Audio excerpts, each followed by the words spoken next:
Ladies and gentlemen, good afternoon. Welcome back to the afternoon session of Chinachem Group Sustainability Conference 2024, organized by Chinachem Group and co-organized with Business Environment Council, BEC, and Hong Kong Green Building Council, HKGBC. For those of you who also joined us in the morning, either in person or online, welcome back. Please allow me to introduce myself again. My name is Patricia Young, and I'm pleased to be your host today. Well, in the afternoon session, we'll shift our focus to sustainable financing and impact investment.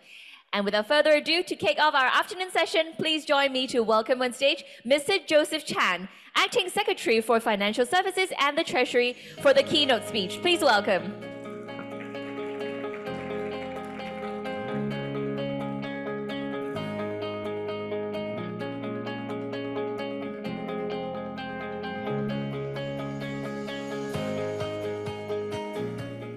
Mr. H.H. Wong, Simon, Dr. T.C. Cheung, distinguished guests, ladies and gentlemen, good afternoon. It is my great pleasure to join you at the Chinachem Group Sustainability Conference 2024. First of all, I would like to extend my heartfelt thanks to the organizer Chinachem Group for hosting this remarkable event for the fifth year.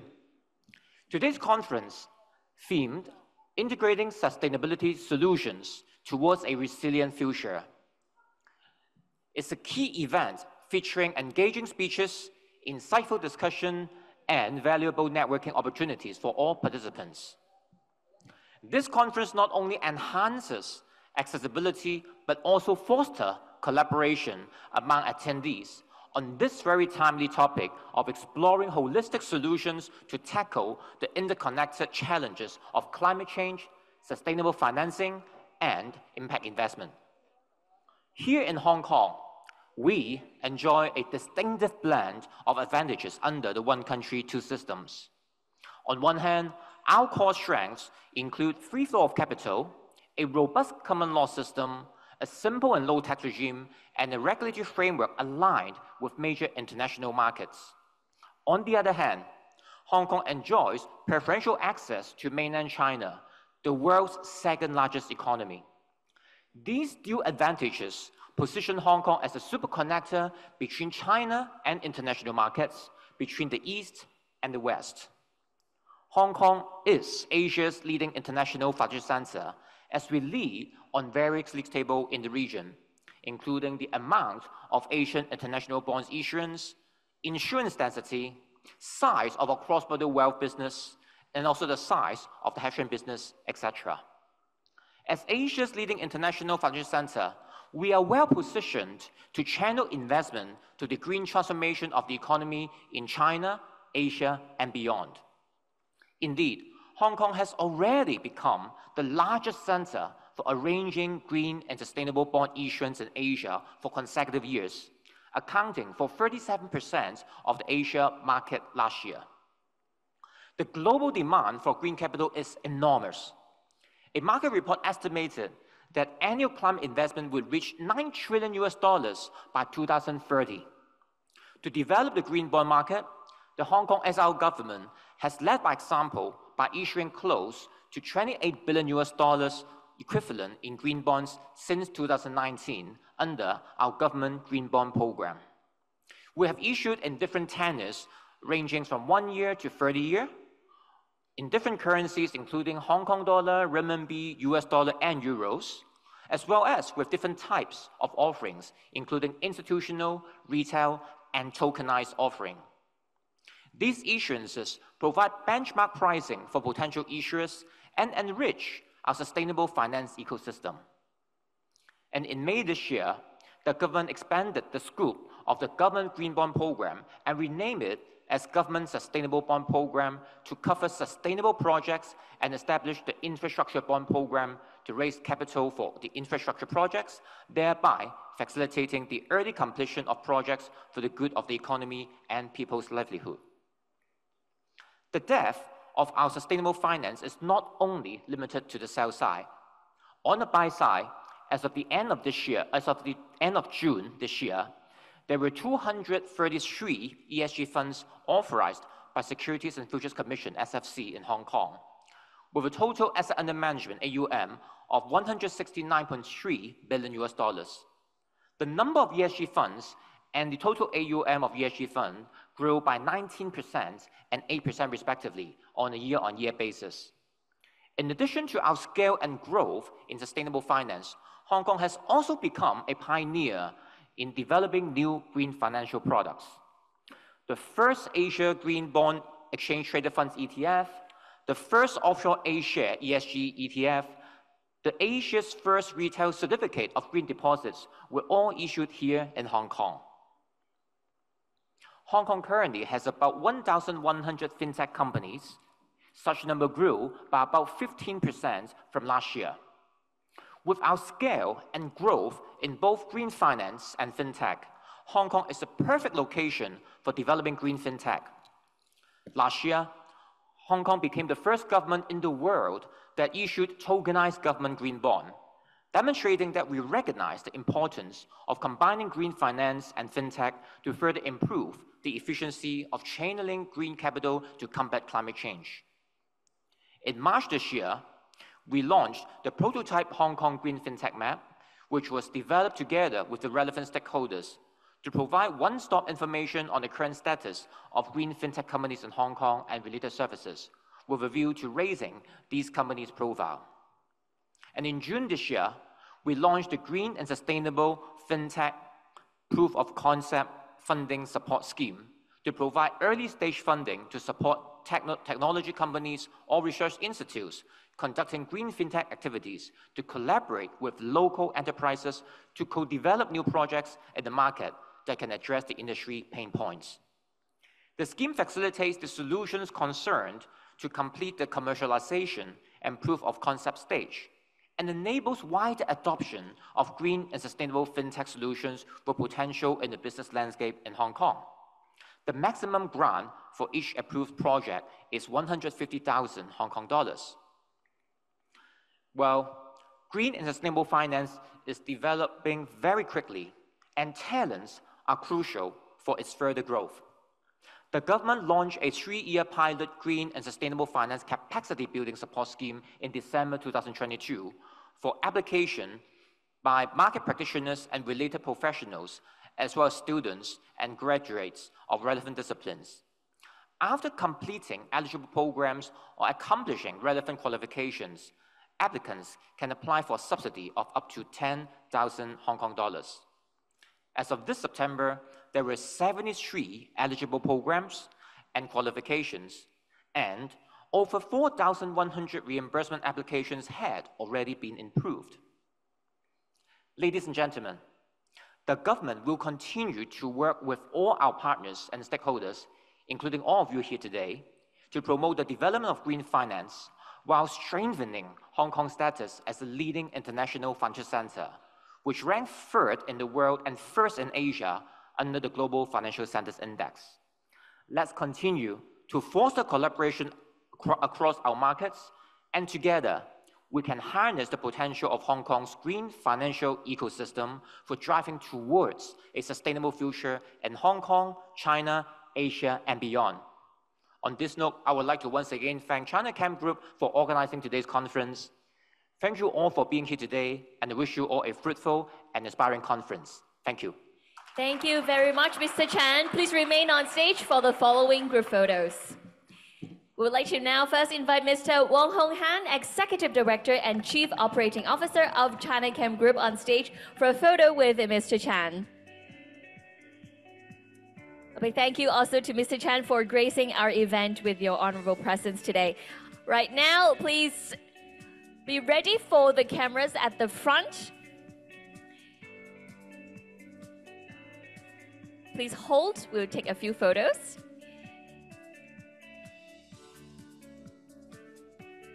Thank you, Mr. Chan, also for enlightening us on how finance or climate financing may actually help us in achieving sustainable future. Thank you. Please remain on stage. Now we would like to invite our co-organizers and speakers and moderators of the afternoon session to join us on stage. First of all, please welcome Mr. Simon Ng, Chief Executive Officer, Business Environment Council.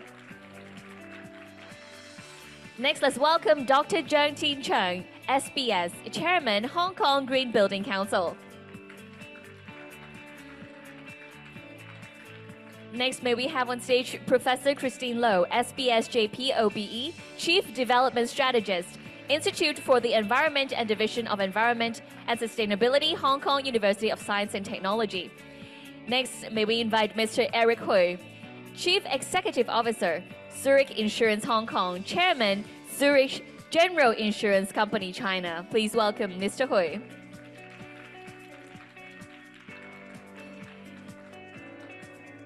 Next, please welcome Ms. Valerie Huan, Director, Stewardship and Corporate Engagement, Asia Investor Group on Climate Change.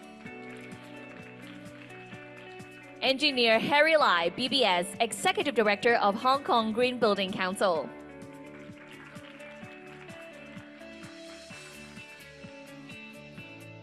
Now let's welcome Ms. Elaine Ng, Associate Director, International Affairs and Sustainable Finance, Securities and Futures Commission.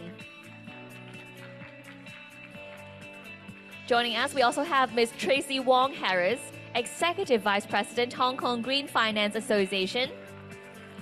Ms. Bessie Chong, Director, Partnership Development, ESCO Group. Welcome. Next, let's welcome Ms. Vanessa Chu, Regional Sustainability Director, APAC, L'Occitane Group. And Ms. Natalie Chan, Managing Director and Principal Sustainability Consultant, Pi Strategy Limited. Please welcome.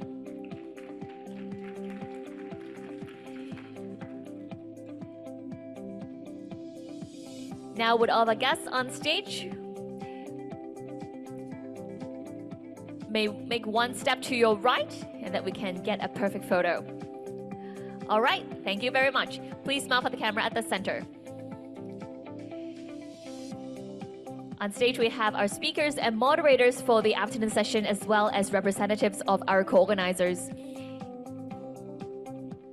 Okay, we'll take one more photo with a net zero gesture. Let's look to this camera at the front. We're going to capture this moment. Please hold. And one more photo there with the camera. Thank you so much. Thank you. Would all guests please be seated? Thank you very much.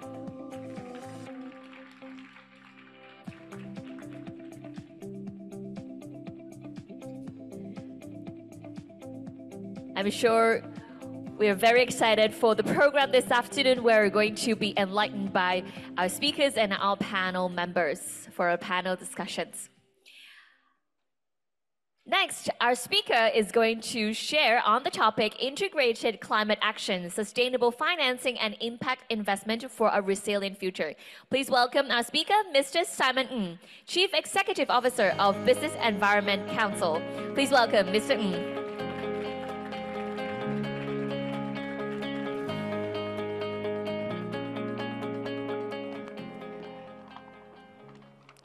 Hi, everyone. Good afternoon.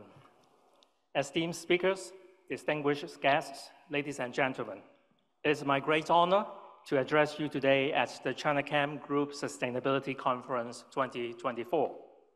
This year's conference theme, Integrating Sustainability Solutions Towards a Resilient Future, emphasizes our renewed commitment to driving holistic and impactful solutions to the interrelated challenges of climate change, sustainable financing, and impact investment. So what's the point of integrating climate action, sustainable financing, and impact investment for a resilient future? As we confront the realities of climate change, it is essential to understand that effective climate action cannot occur in isolation. The climate crises that we are now facing, including rising temperatures, increasingly severe weather events like flooding, and the urgent need for sustainable practices demand a holistic approach. This is where the integration of climate action, sustainable financing, and impact investment comes into play, creating a robust and inclusive ecosystem that fosters resilience and equity for a sustainable future for all. Now, let me begin with climate action, particularly in the context of the built environment. Our cities and infrastructure are at the forefront of climate impacts. According to the World Green Building Council, buildings currently account for 39% of energy-related carbon emissions globally. In Hong Kong, buildings alone account for about 60% of greenhouse gas emissions, and it is obvious and critical that we should innovate and look for new solutions in this space. We must prioritize energy-efficient designs, sustainable materials, and resilient construction practices. However, achieving these goals requires more than just innovation. It requires financial support and a commitment to sustainable financing. This brings us to the second pillar, sustainable financing. Financial resources must be strategically aligned with climate goals. Traditional financing mechanisms often fall short when it comes to funding sustainable initiatives. Therefore, we need innovative financing models that can mobilize capital towards projects that enhance climate resilience. For example, green bonds have emerged as a powerful tool to fund sustainable infrastructure projects, from renewable energy installations to retrofitting existing buildings for energy efficiency. I will leave the details with our esteemed speakers and experts who will be sharing their insight on this topic in the upcoming panel. Nonetheless, I would also like to highlight here is that sustainable financing should also encompass social dimensions, ensuring that the benefits of climate action will reach all layers of an inclusive society, especially marginalized communities. This is where impact investment becomes a vital component. Impact investment focuses on generating measurable social and environmental benefits alongside financial returns. By investing in projects that align with our climate and social goals, we can create a new paradigm of investment that values both profit and purpose. This is not merely a concept, it is already happening. And I want to give a shout to projects such as the Integral Garden by ESCO Group, which Ms. Bessie Zhang will share with us later this afternoon, and the Solar Care project mentioned by Mr. Zhang Chenyao this morning. Both served as shining examples of initiatives that achieve both climate and social objectives while remaining financially viable. These projects not only reduce carbon footprints, but also create jobs and improve living conditions for communities. To illustrate this synergy further, let's take a look at urban redevelopment projects at the old Kai Tak site and the new development areas such as the Northern Metropolis. By integrating climate action, sustainable financing with impact investment, we can transform underutilized spaces into vibrant, resilient communities. When financial resources are directed towards environmentally friendly construction practices and community empowerment, we create a blueprint for a sustainable future. However, it goes without saying that achieving these integration requires collaboration, and we've heard this word collaboration many, many times throughout this conference. I'm sure we'll hear more in the afternoon. It is essential for stakeholders from various sectors, the government, the private sector, civil society, and academia, to come and join forces together. Each player has a unique role to play in this ecosystem. Policymakers will promulgate supportive regulations and policy frameworks. Businesses will invest and innovate, and communities will be engaged in the decision-making processes that might affect their livelihoods. By working together, we can leverage our collective strength to drive systemic change. We must foster an environment where sustainable financing is not just a buzzword, but the new principle that guides all financial decisions.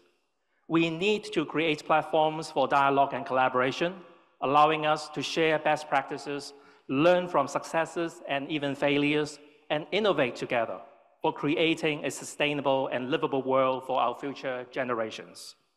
Ladies and gentlemen, as I conclude, I urge you to recognize and maximize your role in this interconnected ecosystem.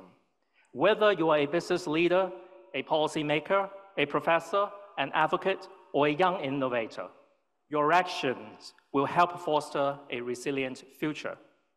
Let us champion climate action, support sustainable financing, and embrace impact investment as a united force for good. Together, we will integrate sustainability solutions that not only address environmental challenges, but also promote social equity and empower communities towards a resilient future. I look forward to the second half of the conference with an exciting lineup of speakers, presentations, and panel discussions. Let us enjoy the rest of the program and get inspired for collective actions before it is too late. Thank you very much. Thank you very much, Mr. Ng. Thank you. Please be seated. Moving on, we're going to have a panel discussion on scaling finance for sustainability and resilience in the built environment. Our panel members will address the critical need for financing strategies to meet sustainability and resilient goals in the built environment. The discussion will focus on the roles of different stakeholders, including bankers, investors, regulators, and insurers, to accelerate the transition to a more efficient, energy-efficient, climate-resilient structures. Like the previous panel, we're going to open the floor for Q&A session by the end of the panel discussion. So if you have any questions, please feel free to scan the QR code later on to submit your questions there, and you can also raise your hand and our staff members will be able to assist you. For our online audience, we'll be checking questions submitted through Slido, so please don't hesitate to share your thoughts over there as well. And now, ladies and gentlemen, please join me to welcome our speakers to the stage. They are Mr. Eric Hui, Chief Executive Officer of Zurich Insurance Hong Kong and Chairman of Zurich General Insurance Company China. Please welcome Mr. Hui. Next, we have Ms. Valerie Kwan, Director of Stewardship and Corporate Engagement at the Asia Investor Group on Climate Change. Welcome, Ms. Kwan. Now please welcome Ms. Elaine Ng, Associate Director of International Affairs and Sustainable Finance at the Securities and Futures Commission. Welcome. We also have Ms. Tracy Wong Harris, Executive Vice President of the Hong Kong Green Finance Association. And this panel will be moderated by Professor Christine Low, SBSJPOBE, Chief Development Strategist at the Institute for the Environment and Division of Environment and Sustainability of the Hong Kong University of Science and Technology. Let's put our hands together to welcome our panel members. And over to you, Professor Low. Thank you. Good afternoon. We're going to talk about money, right? How to get money to good, sustainable, built environment projects. So Elaine, if you don't mind, I'd like to start with you. We want to start with Elaine because she, the SFC is a member of the government's steering committee, where we have all the financial regulators as well as relevant government departments participating. So obviously we're interested to know what do you think after, now the steering committee has been around for a number of years, so we have some familiarity with its work, but we all want to know how we can go forward, ever higher, ever more. So perhaps you can share some latest perspective with us. Thank you very much, Christine, and thank you to Chinachem for inviting me, putting together this wonderful conference. Yes, so the full name of the steering group is actually the Cross-Agency Steering Group for Sustainable Finance, Green and Sustainable Finance in Hong Kong. I'll just go into a little bit more details about who we are and what we do. So we are a group of the financial regulators in Hong Kong. So there's the SFC, the Securities Market Regulator, HKMA, which is the banking regulator, Insurance Authority, which regulates Eric's firm, and there is the MPFA, FSTB, EEB, AFRC, and of course the Hong Kong Exchange. Right. So the reason for coming together in the cross-agency steering group for sustainable finance is to really coordinate policies that we are making for Hong Kong, to ensure that the policies are coherent, they connect with each other, that we are all talking about the same thing and sending a strong message, a unified message for Hong Kong, right? All of this is important because we have a vision for Hong Kong to be both a green and sustainable finance hub, but also a transition finance hub, right? From a regulatory perspective, I think what is important is three areas, right? Clarity in regulation, so make sure that the rules that you put out are easy to understand, that the market understands it. So I think, you know, it's been clear with the HKMA putting out their most recent, let me get this name correct, is the Sustainable Finance Action Agenda just a couple of weeks ago. The SFC, we put out our strategic framework for green finance in 2018. We put out our agenda in 2022. So all of this have laid out the foundations to what Joseph had mentioned earlier in his keynote about the growth of products and finance in Hong Kong. This is so that Hong Kong can be that center where finance comes to make investments into sustainability and sustainable finance, right? So that's important. The other thing that we are doing is to ensure that the standards and the rules that we put in are benchmarked to international standards. So you would have heard, or you would be aware that the Hong Kong Exchange, the Hong Kong X, is requiring listed companies to report climate-related financial disclosures starting 2025 on a comply and explain basis, and 2026 for large listed companies on a mandatory basis. And this is important because the large listed companies in Hong Kong have very significant weight in global supply chains. They are some of the largest companies in the world, including the largest companies in mainland China, right? So when we are asking for this information, we are ensuring that it goes through Hong Kong with the robust regulation that we have, you know, the strength of our financial system, that all of this will be we are moving towards reliable and credible information, right? To communicate how companies that are operating and financing in Hong Kong are striving to achieve their climate goals, how are they transitioning, and how are they going to receive financing for this sort of initiatives. So that's another thing. I think this is quite important. The government had already put out in a vision statement earlier this year that Hong Kong will adopt the ISSB standards, which is the International Sustainability Standards Board disclosure requirements, and there will be more details coming before the end of this year. And then just, if you could bear with me, very, very important is we also are setting out the framework to support financing, right, for sustainability. So you may be aware that the Hong Kong MA put out the Hong Kong taxonomy. So this is a taxonomy that's based on the Common Ground taxonomy, which is something that was built, you know, for the purposes of raising funds between companies that want to raise funds for activities in China as well as Europe. So these are the two largest sustainable finance markets in the world, right? So the Common Ground taxonomy allows us to bridge that, and Hong Kong uses that as the basis, right? So again, benchmarking to international standards. But here, we're making it relevant for Hong Kong as well, because we have included the green buildings for Hong Kong. Hong Kong being a city, the built environment is clearly very, very important. And as Simon mentioned, it's 60% of our emissions.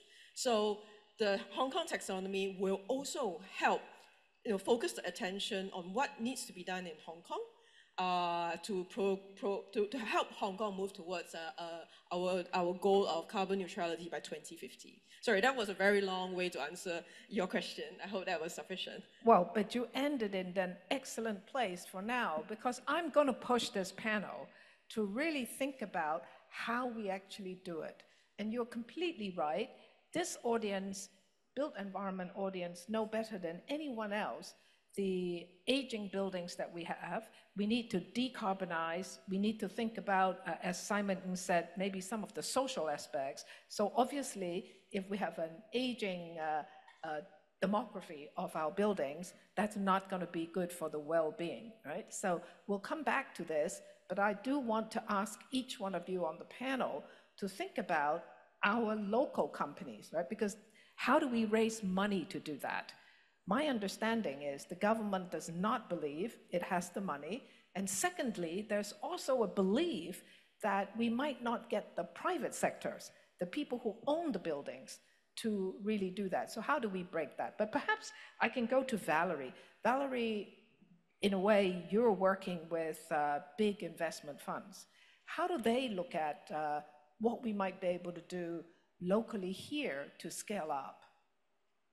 Thanks. Allow me to use maybe 30 seconds or so just to explain the work that I do, and then offer a little bit more context as to why I would be focusing quite a lot on one particular sector, which is the steel sector. And I'll try to bring it all back together as to how this is relevant for the conversation. My role as the Director for Stewardship and Corporate Engagement at the Asia Investor Group on Climate Change means that one of the main initiatives that I'm overseeing at the moment is the Climate Action 100+ initiative, which is a global initiative where we get international investors together to engage on climate issues.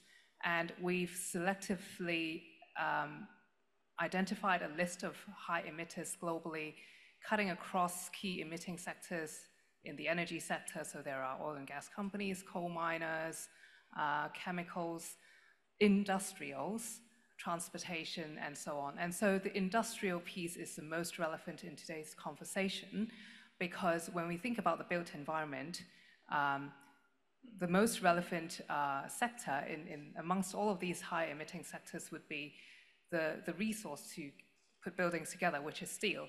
And this is a very interesting sector to look at, and I'm happy to share more about how investors are looking at this when we're engaging with the steel sector, and the cross-collaboration across the different sectors and everything that comes together with it are the many issues that investors are interested in. But coming back to your question,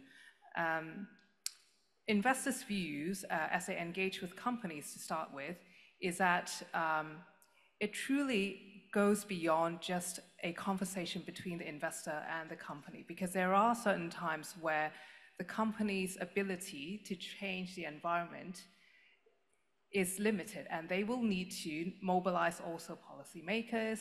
They will need to be working together with industry bodies, and also understand sort of the types of peer sort of sectors that might be able to offer solutions to the challenges that they are facing. And therefore, later on in my comments, I'm very happy to comment on how that would look like in between the steel sector and sort of upstream sort of where the emissions are really coming from when we are talking about investors engaging with steel sectors and the related sectors around it. But I think I'll stop here and very happy to go into more detail later. Okay, well, obviously the built environment sector is interested in the resources like steel that is used for construction. So perhaps you can share more with us later. But Eric, can I come to you? Working for a major insurance company, how do you see the built environment and our buildings and sustainable insurance, perhaps? You know, what are we missing? How can we ensure, for example, lots of aging buildings? Whose responsibility is it? Or do we just not care about insuring them at all? So thank you, Christine. First of all, thanks to Chinachem for having me here. It's a pleasure to speak among all the lady speakers here. It's a privilege. Its diversity is important, yeah? So to start with, I'd like to talk about what an insurer's role is, okay? Unlike banks or securities that can be financing the development, the building of the industries, of the economy, but indeed insurers are doing the other way around. We are supporting at the back. So when there are damages, for example, by natural disasters, we are there to pay for the losses. Just to have a quick recap, every year, like last year, globally, the net cat costs around $100 billion, yeah? And last year, we had this Typhoon Milton in the States. Earlier this year, we have this Spain big rainfall, the flooding. And, you know, normally, I've noticed that around those developed economies, more than 50%, I would say, are not insured by insurance or underinsured. Yeah. So back to Hong Kong, when you look at our own environment, it's similar, actually. In 2017, we have this typhoon Hato, yeah, that cost us almost $10 billion.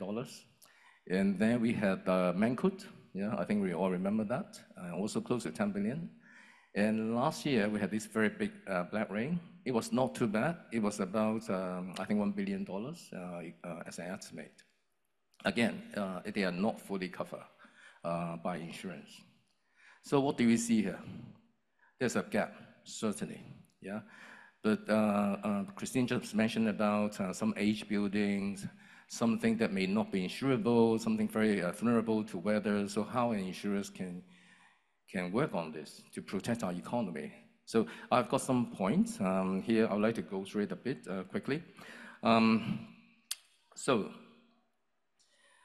We have been providing these covers like property, liability, employees' compensation, some specialty insurance on, for example, directors and officers' liability, and also motor insurance for this built environment. Just for example, like last year in this black rain, we had out of all these damages, can you guess what are the lines of business that was hit most? It was property. 80% of the losses come from property. So insurance is extremely important in this built environment. So what should we do? So what I would suggest is, first of all, we look at the perils. We look at the hazards. The typhoons. The typhoon is actually getting worse in Hong Kong. There's a study that the strength and the duration of typhoons are getting stronger. So our wind codes still working? Are they effective? What should we be changing in terms of these kind of codes together with the policymakers? And of course, I know that GBC here is very active to work on this. So what do we need in terms of wind codes, for example? The other hazard, the major hazard is rainfall, flooding. So I know that many key major industry players are looking into new materials, whether we can find some so-called water-resistant materials, particularly for the lower levels. Yeah, I think because of the new tech, there should be more materials available, more methodology available for us to handle this situation. And also, what is the new practice or the code of practice for us? As simple as, are we going to make sure that all the electric sockets are raised at a high level, for example, as simple as that? Or when there's a rainfall, heavy rainfall, are we going to automatically raise all the elevators up to the top level, for example? So this is something we are looking for as a code or practice for the industry so that we can, we help the industry to avoid these losses.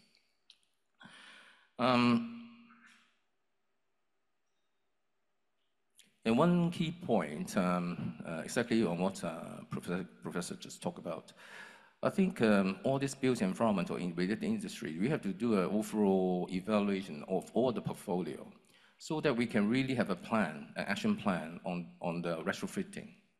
I will make sure that they are all fit for so-called against the typhoons or the rainfalls. That's something I think urgently so that all these kind of properties are insurable. Yeah, that's another call from the industry player, from the insurance industry.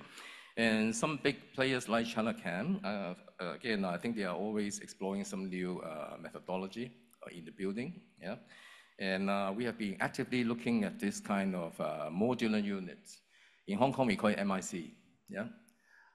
It seems like a very friendly approach, speedy building up for a building.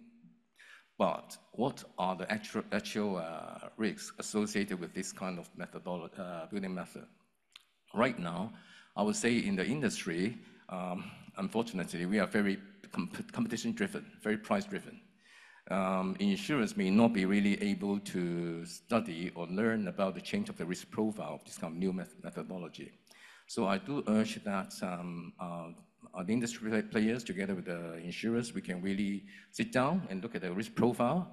How does these different methodologies impact on the risk? And of course, we can then adjust the premium for the industry. Yeah, hopefully, we can adjust it downward, right? Other than that, I think for this change process, I would call it a resilient process. or maybe sometimes transition process. At Zurich, in our company, we have this advisory service. We call it Zurich Resilience Solutions. So we have a team of risk engineers. Basically, they're risk engineers. They are not insurers doing all this underwriting work. They work with our industry, the build industry, to evaluate the risk, to see to provide all the mitigation method against this kind of physical risk. And talking about transition risk, we're also working with some Big Four consultants so that we can also give advice on the transition risk. Well, maybe I'll just stop here. I will save some time for others to talk about some bigger picture of how we handle this climate risk. Yeah, thank you. Well, maybe we can come back to you and ask you later on about, how to increase insurance business, because if there are things that are not being insured right now, but that they could be, what might, or they should be, what might be the process or the discussion that would be needed in Hong Kong to help that? Because otherwise, the private sector, the owners of the asset might not be able to pay, or it's going to be down to all the government. But anyway, we'll come back to that point later. So Tracy, you're a commercial banker, but you're a very unusual commercial banker because you also spent some time doing research on buildings and what can be done. So perhaps you can share a little bit with us in the green finance market right now for the built environment. What are you doing at the commercial bank level that is interesting or new? And then later on, maybe we can talk a little bit about your knowledge, your much deeper knowledge about what should be done. Thanks, Christine. And what's new and exciting? So where do we start? First of all, distinguished guests, ladies and gentlemen, and colleagues and friends, good day to you all. I'm honored to be here to be part of the advisory committee for today's events and also among friends on this panel. Thank you for Chinachem for the invites and having me. Coming back to your questions, what's new and exciting? I think if we think about sustainable finance about 4 or 5 years ago, it's all about green loans and green bonds. And based on certain green building certification, I think that's very well known in this market now. But now, just look at today's title of this panel, Scaling Finance for Sustainability and Resilience in the Built Environment. We have certainly moved beyond just green. So both, I think, in thematic, I always say green to rainbow, and also the sustainable finance product space, and it has been developing very fast. So let me use some recent sustainable transactions where I had the privilege to work on demonstrating what it means. And like Simon mentioned earlier, sustainable finance is not just a buzzword. So I want to share with you real transactions happening and the newer, more innovative one. And first of all, of course, I need to congratulate with Chinachem on the debut social loan and also on the upgrade with the sustainable finance framework. So what does it mean? So the social loan use or proceed the money that raised for the social loan, raised for community investment and engagement, improvement on assessing on healthcare and affordable housing. So we are at this wonderful hotel here now. Who has been to Nina Park just next door to us? Hands? Okay, so we definitely need all of you to go and check out because the rock fossil is one of the few in Hong Kong, is open to the public and is free of charge, and it has guide tour and also a little museum inside. So funding like this raise is part of this social loan and more. So this is one of the how property, real estate has evolved beyond just green. Look at the social engagement on this financing. So very proud and congratulations. And the second part of this deal is they have ramped up, Chinachem has ramped up their own sustainable finance framework. Elaine mentions about the Hong Kong taxonomy just rolled out based on the common ground taxonomy that is built between China and EU. So the framework actually is first in Hong Kong in real estate markets, clients to align with the Hong Kong taxonomy and the common ground taxonomy. and with an international second-party opinions on the framework. So this is another landmark transactions done here in-house from a lot of colleagues' hard work making this happen. So feel free to reach out to them and find out more on this. So that's one example. And second example I also want to share is about a high-end residential developer. So they execute a sustainability-linked loan. One of the features is to look at the percentage of waste management on the construction material. So this is another key feature to look at and addressing on embodied carbon. So when you revamp the building, knock it down, build it up, and doing your retrofit, that a lot of waste is being produced. So how do you recycle, upcycle of that, and having a percentage to do it during the construction, during the landing, and you get better financing if you deliver this target. Another one, quite different from a developer. This is from a fund manager. So a fund manager is using another financing structure, which is tied to the GRASP.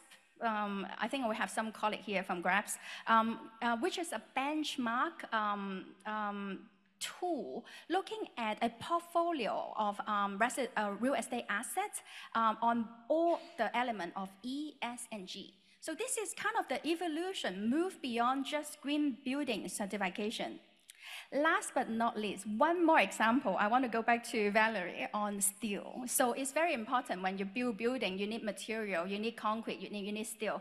So that goes into the territory of transition financing. And that transition financing, we have helped China clients that in the steel industry, they have raised financing to do scrap steel. So when you do that scrap steel recycling, actually the carbon emissions is a lot lower in that space. So this is another example from how exciting this built environment has evolved beyond just green loans and green bonds. So I will stop here and happy to share more. I think what I've heard from a combination of the panelists is we have the financial regulators in Hong Kong who are actually completely up to speed with what's happening internationally, right? So the financial regulators are positioning Hong Kong with the most advanced international standards and what should be done. For the investors, they're looking at these various elements and they're looking for these companies. And I think, Tracy, you've told us that these listed companies, including Chinachem, are now looking at borrowing in a way that helps them to have improved terms, right, because they're thinking much more widely.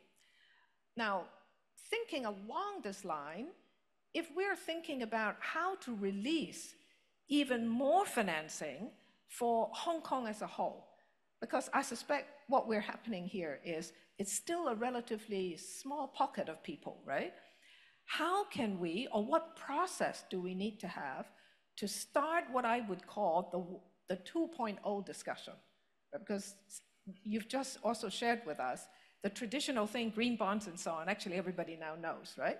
What is the 2.0 that we want to go to? And who needs to participate? And then I think for Eric, the insurance market, I think we're interested even in the local market to expand it. And I know we've been speaking to the insurance authority about doing climate risk mapping for Hong Kong at a much finer level, right? So what are the sort of things that will, pump up Hong Kong's ability to use its own assets, right? What is right here in Hong Kong to stimulate the market? Perhaps, Tracy, I can come to you first. Okay, I thought that's going to Eric. Okay, so I guess I want to come back to, you mentioned about climate risk and expanding of the financing going to wider reach, right?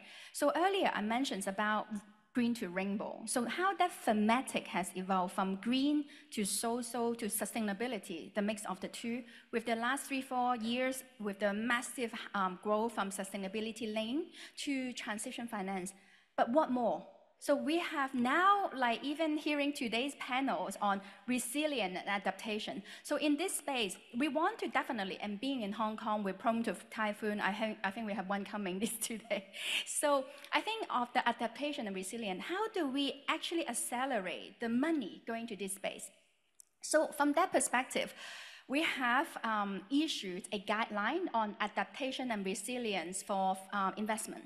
So on this guideline from, I think from the built environment that is relating to here, what come under within this area is on things that actually, I think a lot of these advanced developers already doing. For example, including like green roof, walls, and garden. And I think Eric mentioned about water, right? So water retentions, gardening system, ritual feasting against natural hazard like typhoon. So this is actually adaptations and in strengthening the resilience of the built environment. And you can raise money against it. So there's the newer evolving thematic that is being built. What we're trying to do is something that like we have the awareness and the property developer is doing bits and pieces. But now I think with the increase in interest, we can actually like consolidate and channel even more capital in this space. And this guide is to help you to really crystallize the kind of the concept, idea, and where does it park in the investment space to accelerate that acceleration of the capital. So I think encourage everyone to read that guidelines, and it's published. Right. Do you think it's possible for developers to get together so that the amount is bigger and they can raise money together? I mean, you know, is it the first tier developers or is it the second and third tier? Because, you know, if you can package these together in some ways, you can do much bigger deals. Do you think it's possible? Anyone? Anyone think, Valerie, maybe? Would people be interested in investing in funds, perhaps, where developers band together for a much bigger retrofit, you know, aging buildings, where you incorporate, as Tracy said, not only the environmental, but also the social? Sure, thank you. I think scalability is always something that investors are interested in, regardless of what sectors they're looking at and engaging on. So when we, in AIGCC, when we work with investors, we typically talk about both investors in the stewardship space, where they will ask all the questions that they need to ask to understand what the challenges and opportunities are within a certain sector, to understand sort of the opportunities to decarbonize and to ensure that that helps them contribute to their own net zero portfolios or commitments that they may have made. But there is also the investment team that is incredibly important in this space as well, in terms of understanding what opportunities are coming about or new opportunities that are emerging as a result of energy transition, as a result of industrial decarbonization. And hence the interest in steel being, there is an opportunity for sort of a fundamental shift in the way that steel is being produced. And that creates a lot of opportunities for investments as well. And so I'm sure in the built environment, where we have the opportunity to scale things up, such that institutional investors would be able to invest in them, that's certainly something that would be of interest. Right. If I can ask people to kind of maybe slightly step out of their institutional hat, if it is possible, right? We're just now talking as friends. And I also want to invite the audience, because so many of you are so knowledgeable in organizations that have been thinking about this. What does it take for us to speak as a community where we can put these various bits and stakeholders together to be able to scale projects of a scale that we clearly will have, I think, the regulations to deal with it, and investors, both local, national, and international, would be interested in, because it has to scale, it's the right kind of projects, right? Or we can also take care of maybe the insurance side of it, all the things that you want people to do, right? Lift their certain electrical areas up to higher and so on. All these things require money. But how can we package them in just much bigger deals? Can I come in here while the audience think about your questions? We want them to think as well, right? Right now they're just sitting there, but we want you to respond to this. Yeah, so I'm just going to give 2 examples to really in responding for what financial product is there, and while also the panel speakers thinking answering these questions. So what I want to say is actually financial product exists in this market, and we have seen it. So for example, Hong Kong Mortgage Corp will issue, securitizations on infrastructure, on SME financing, and that is packaged up of financing and EU issue in a bond format for long-dated investor. So in theory, we can actually make the right thematic of defining of what that underlying asset or lending you want it to be. You can say bunch of green retrofit achieving carbon emission reduction by 40%, then you can issue the loan. And you package up and issue in a bond format that where Eric can come in to buy for AAA rated for 10 years long. And that is an existing, well understood financial product. We just have to, do it in the in the thematic that you want to express in. So this is not like you have to come up with a completely brand new alien product. The financial product exists. We just have to define and do it. Okay, maybe Eric, and then I can go to maybe I can go to Elaine afterwards, right? Eric, you have a go first. Yep, thank you. So I'll quickly talk about financing first.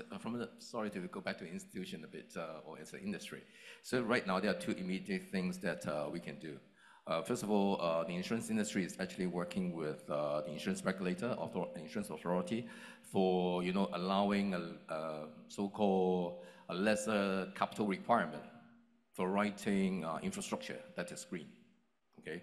That will help us to free up capital. Hopefully, we can rationalize our pricing and to provide more capital for covering this kind of green projects. And the other one is just like what Tracy mentioned about, indeed, many global insurers, we are holding humongous amount of investment funds. And to be honest, many of us are walking away from the carbon-emitting industries like real estate. Yeah. So how the real estate industry, the major players they're transforming themselves to make sure they are very well ESG rated. That's a key question, yeah, to make sure they are more afloat with more abundant funding. These are the 2 major things that we can do as an industry or on the institutional level. But back to your point about as a community, while we're thinking about any questions that we may have, I am thinking about something more ideological, yeah. For example, when we are talking about new methods, we keep talking about new methods, new materials, etc. But indeed, in Europe, for example, they are already starting like mass timber. They are thinking mass timber is more sustainable, more fire resisting, etc., etc. So, for Hong Kong economy, while timber is not quite good for the high riser, right? But it can be applied in many other different areas. So, what is government policy, for example, to handle this kind of new materials? Yeah. That could also change the scenes, right? To give more confidence to investors. Yeah, this is what Hong Kong is doing. And also on the other hand, because Hong Kong is very dense with lots of traffic, people, construction, how we make use of different sensors over places to provide data together with the regulators or the government departments to provide more, more real-time, more sensible, useful data in terms of climate change. If we can really gather this, making it very logically presentable, I think it's a matter of confidence that we can deliver to our investors. Yeah. Right, Valerie. Do you think these? Sorry, Elaine. Sorry, Elaine. Do you think the steering committee can play a role to pull people together to have the kind of discussion that could lead to what Tracy is suggesting?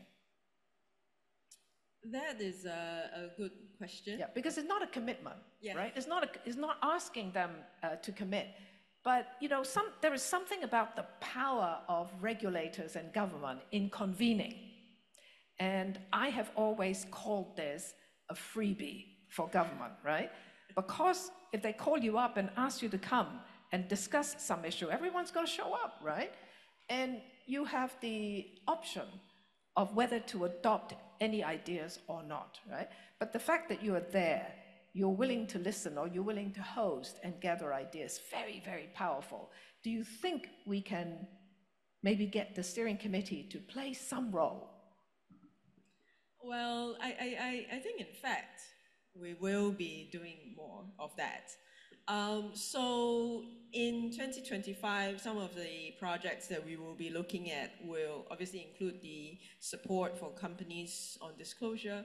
And I know disclosure is a very boring thing, but I cannot emphasize the importance of explaining your risk and opportunities, right? And in particular, your opportunities, because this is an area that only you know, as a company. And how do you articulate these opportunities that comes with change, right? I mean, everything is, nice and rosy.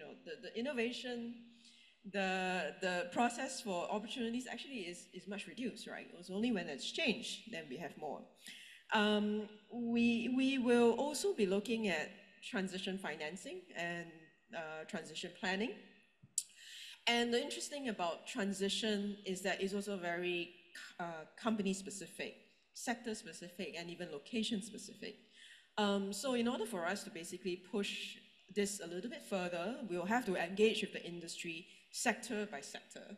So we will be targeting a couple of sectors first. We will be working with those sectors to understand what is needed for them to accelerate their transition. We will also need to then convene with the bankers, the investors, and the insurers on what information do you need from these companies to make them more insurable, more investable, to create more value in the future for long-term investments, right? So to help guide this whole conversation, potentially, resulting in better disclosures, resulting in some deals, but more importantly, I think having that, I wouldn't say consensus, but that conversation, an open conversation about what is important from the perspective of each one of them at the table, right? So I think that is also something that is important. The disclosure piece, with disclosure requirements, there are two tricky pieces. The most tricky one is scope 3, so I'm not going to go into much detail here because everybody complains about it. The second one is quite interesting, which is also very challenging, is scenario analysis.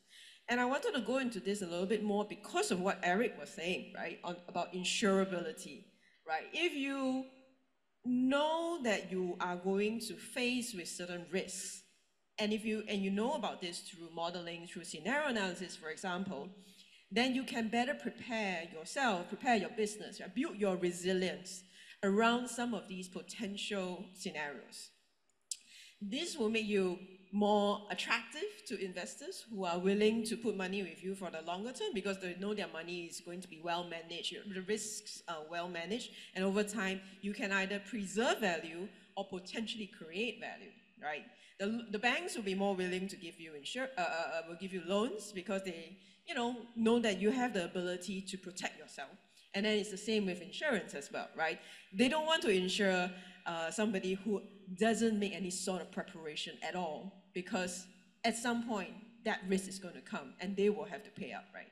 And then the government, to be honest, at the end of the day, if you are uninsurable, guess who comes along to pay the bill? It has to be the government. So we all have to do more together.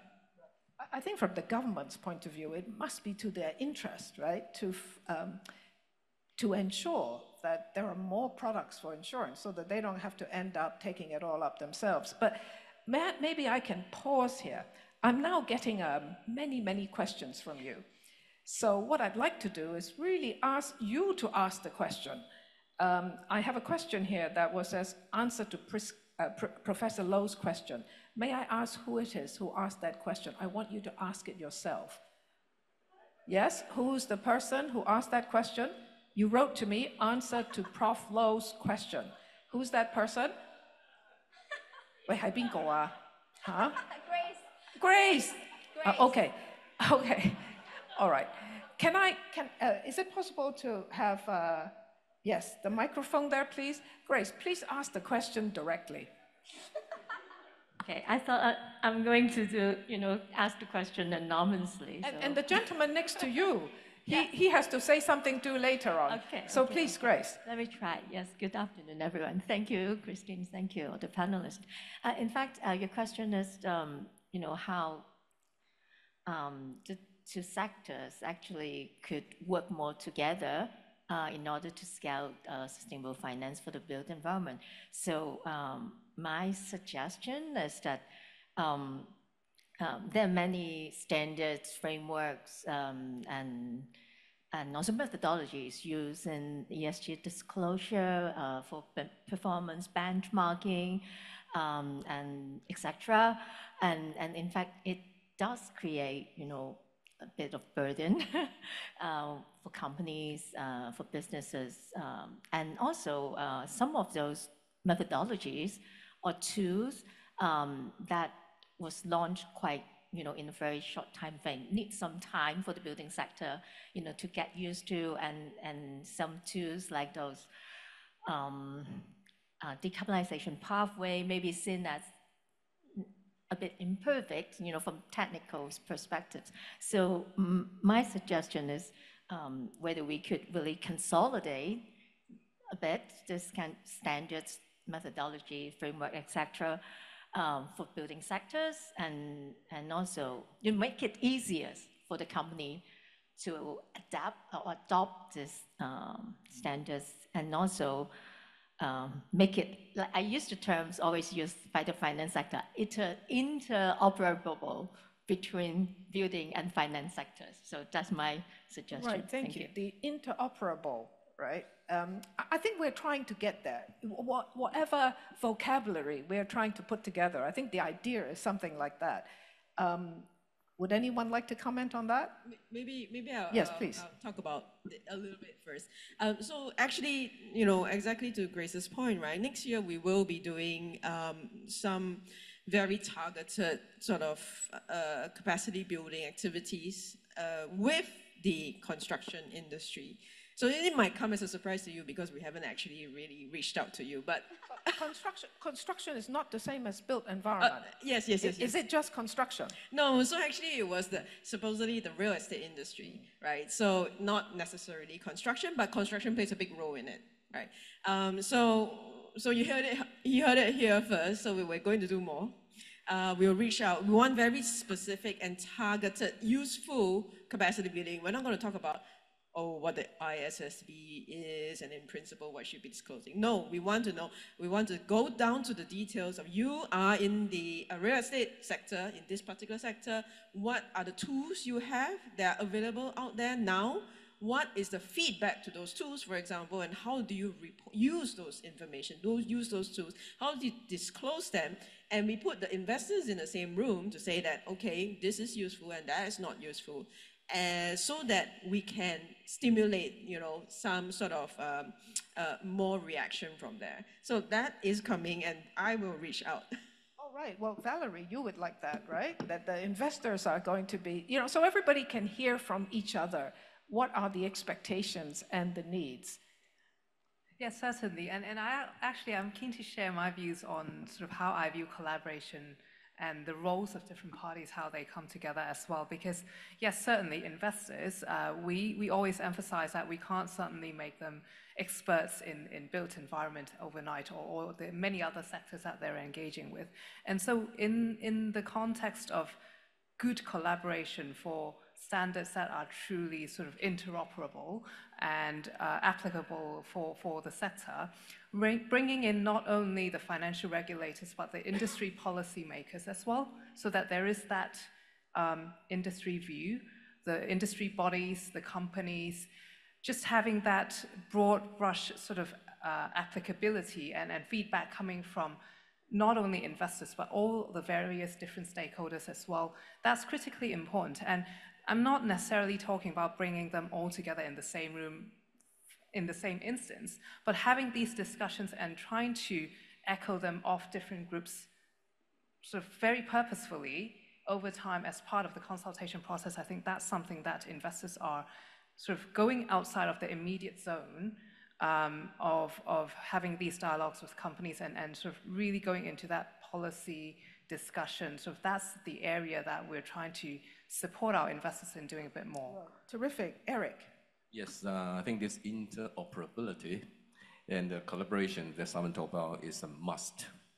Yeah, it's a must. And I know that BEC has got a net zero carbon charter, right? Yes.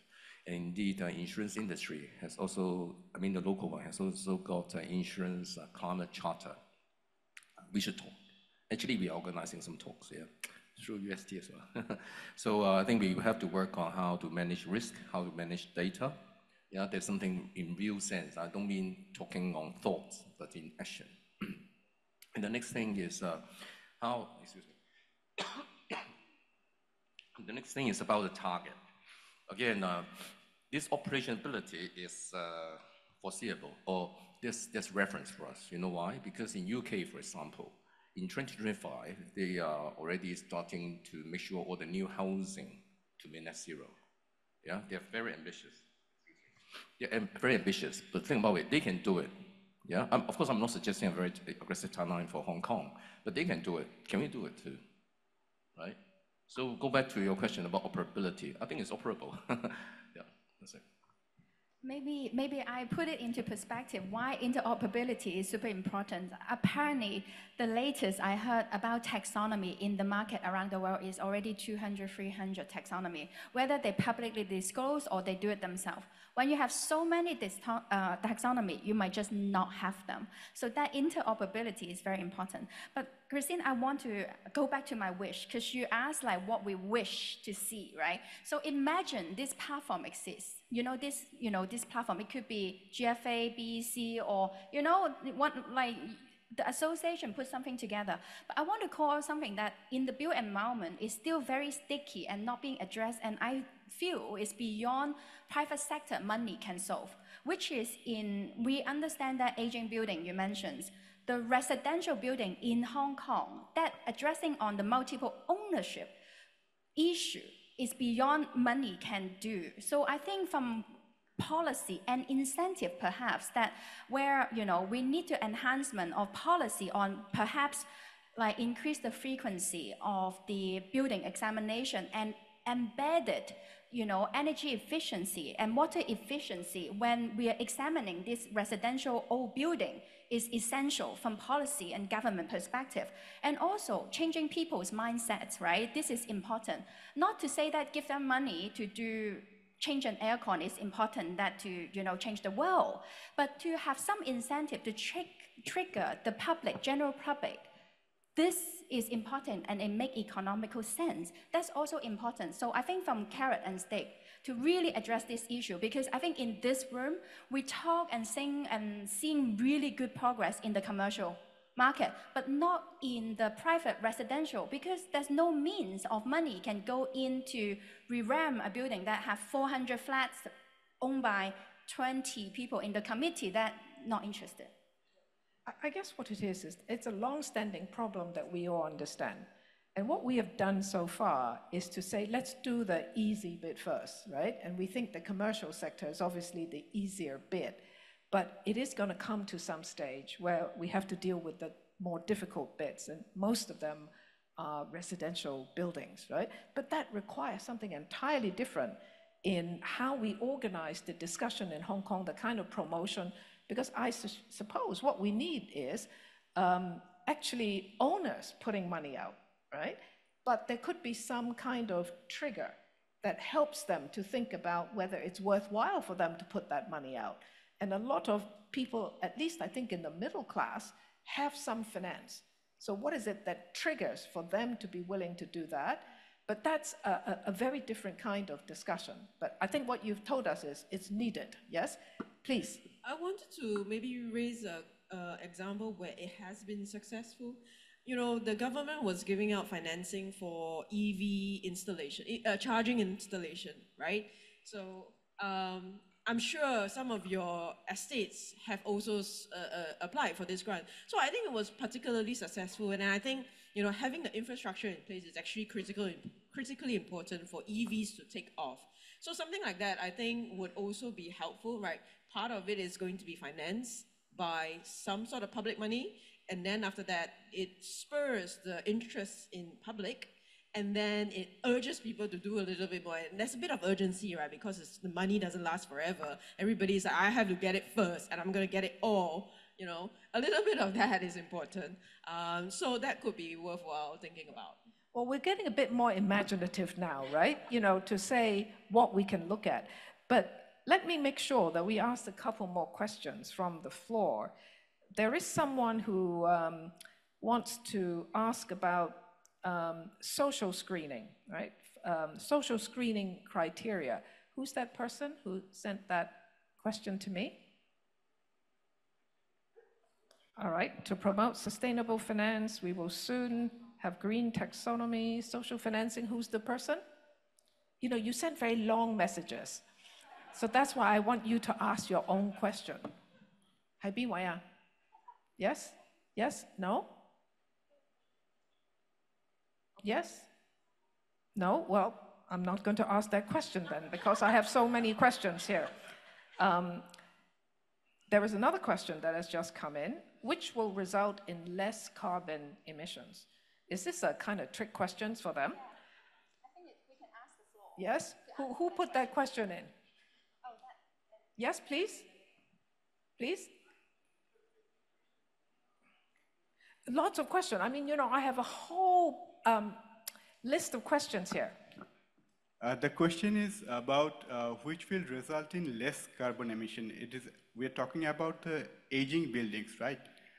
Can we retrofit, remodel those buildings rather than demolishing it and building new constructions? Because construction will obviously result in more carbon emission. So that's my best question. No, I think that is what we want to do, right? Because pulling down buildings, as you say, is going to be much more high carbon. I think you have to do, like, you have to cover all, right? So if you have to demolish the building to rebuild, then my example earlier about a developer looking at the high percentage to recycle the construction material when you knock down the building, that's important. And then for existing building, they need to do green retrofit. But the life cycle analysis questions about what is more. I think that we have a lot of technical people on the ground. So we have the Green Building Council, we have BEC, we have AEC here. So I think you can catch that exact life cycle, like what end-to-end maximum carbon reduction. But the point is, if you are going to do and make that decision to either you're going to rebuild, or you're going to do green retrofit, or you build new, you have to have that decisions upfront and consciously to maximize the energy efficiency or recycle point. I think that's the important point. Okay, well, there is a short question here, so I'm going to ask that for Eric, because it's for you. Would the insurance industry offer financial incentives for buildings to improve their climate resilience that will lower the insurance company's cost? It's a typical question. Indeed, for all the improvements on physical risk or transition risk, insurers cannot guarantee a cheaper premium rate. Yeah. Yes, that's true. You think about it. The risk is risk, right? Risk is not just because you are doing something more green. It will be lesser risk in terms of exposure to climate. Yeah. Of course, if we have a definite technology coming up that is showing improvement, for example, when I talk about the MIC, if the MIC, over the long run, it's relatively new, right? Over the long run, it's actually more easy to handle in case of loss, fire, whatever. The premium will go down. You know, it's a matter of data experience. So at the point of starting something for changing for transition risk or physical risk, we may not be able to guarantee a cheaper premium. However, as I said, the insurance industry is very eager to share all the data with the other finance sectors and other users to make sure that we know the risk better and we can work together on collaboration. Maybe we have a so-called more rationalized, justified premium rating. And indeed, for insurance industry, we are doing a lot of new products that are already giving a cheaper premium for customers. You may not have noticed. For example, I'm not selling my company, but we have green travel, green home insurance is already giving a discount for customers if they are leading a green life. I have a proposal for Eric. So I just did this structuring in my head already. So imagine, so we're going to write a lot of, as a bank, I'm going to lend to adaptation resilient. That's going to reduce the risk of building sector. Loads of them, like the securitization that I think Christine mentioned earlier, that model. And then I'm going to package up into a bond format. I'm going to do a PPP blended finance structure where you can pick your right risk or rating capital, but you are the off-taker. You buy the long-dated bond. And this way, you will actually reduce your payout, your insurance payout over time. But you only have to do the bond, buy the bond. Yes, this is what Joseph mentioned earlier. It's possible. Indeed, in insurance world, we have this so-called insurance-linked securities. So it's hedging against all these natural hazard big catastrophes. So it is more financially, economical. It's true. Yeah, and also we are doing parametric insurance. Parametric insurance, to a certain extent, is also more effective. Yeah, because every year you're paying premium for some unknown cat, right? But parametric is talking about if there's something happening, we'll give you a cash of sum of money, yeah, to cover your loss. This is not related to your total size of risk, so it could be cheaper. So it's already there. This kind of products, yes. Well, we're running short of time now, but I'm greatly inspired by everything that each one of you have said, and also the questions from the floor. So if I may just perhaps put a few ideas together that has come out from the panel. So obviously they want something easier, to be operable, interoperable, this wonderful word, yes, hard to pronounce, but I think we all know what it means. We might not completely know what it looks like, but it is something we know we all want, and there's an opportunity perhaps at the steering committee level where we will have a chance to do that. Secondly is we know all about commercial buildings and how we can do better green loans, social loans, and more ambitious, lower interest rates and so on. But we've also highlighted those that are much harder to deal with, the residential sector, the older buildings, and perhaps that requires some kind of a public sector discussion together with financiers, how we can package that. Maybe this is something that the various institutions, including perhaps Chinachem, this is the sort of, perhaps takes longer time to discuss what this means, to line up all the parties that can start discussing this. But to reassure them that actually, if we were able to do this for both the residential and the commercial sector, and if we can do it well, that international financiers would be interested in these new products. So again, perhaps in thinking through this, we can involve international investors, and we get the sense that they're willing to come to us. And for the insurance sector, there's actually a lot of business to do. There's a lot of involvement and discussions that perhaps could be a part of what the steering committee can do. But for this audience and the institutions that we represent here, we obviously all can also take up some kind of role, work closely with the steering committee and others so that we can advance this topic much further and faster in the next couple of years. So please put your hands together to thank this excellent panel. Thank you very much to this panel, and thank you, Professor Low, for moderating for us. Well, would all panel members please gather at the front of the stage for a photo before you go? Thank you once again for providing your insights. That is truly enlightening. A lot of potentials there, potential collaboration, a lot of opportunities.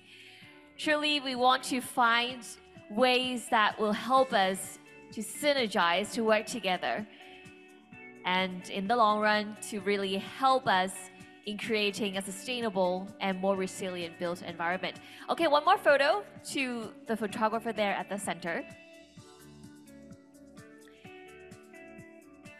Thank you once again to this panel. Thank you.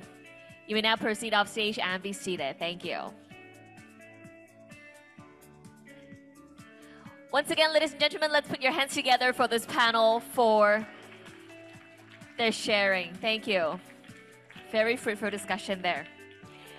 All right, ladies and gentlemen, we'll now take a short break. Please return at the ballroom before 3:45.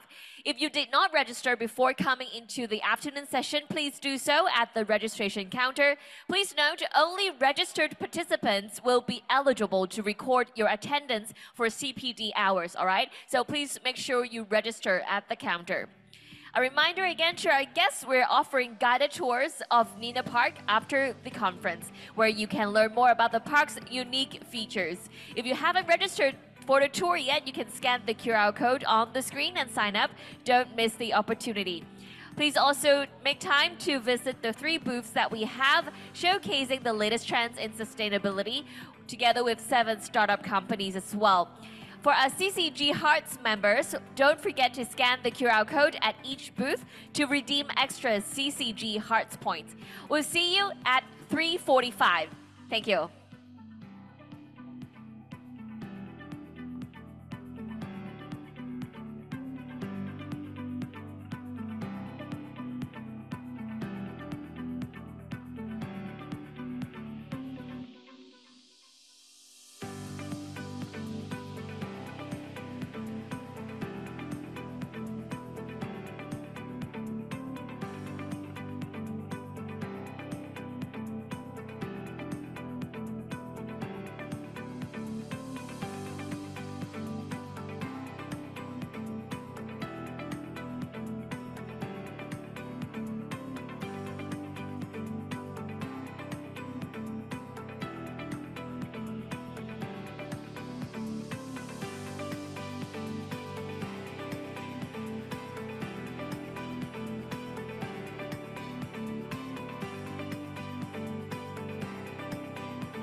Hello, ladies and gentlemen. The next session of the conference will soon begin. Please join us back here at the ballroom and be seated to get ready for the upcoming sessions.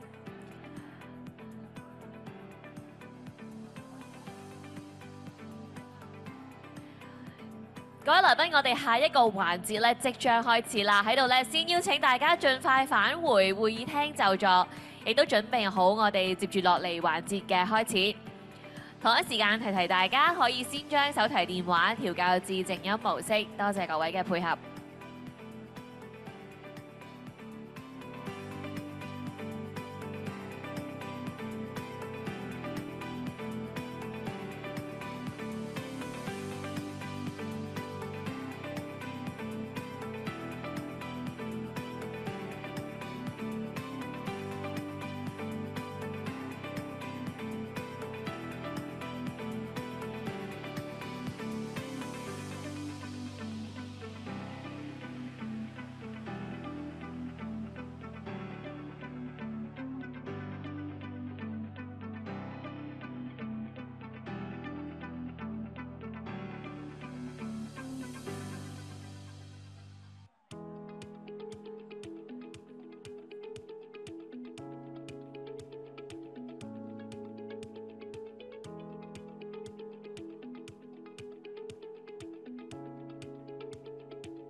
Ladies and gentlemen, once again, our session is about to begin for the upcoming program at the conference. Please join us back at the ballroom and be ready for the next session. For those of you who are already in the ballroom, please take your seats and be reminded to switch your mobile devices to silent mode. Thank you very much. 各位來賓，再一次邀請大家返回會議廳。準備下一個環節嘅開始，我哋咧好快就會進入接住落嚟嘅部分啦。多謝各位嘅配合。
Ladies and gentlemen, our upcoming session is about to begin. Please join us back at the ballroom. And for those of you who are already with us, please be seated.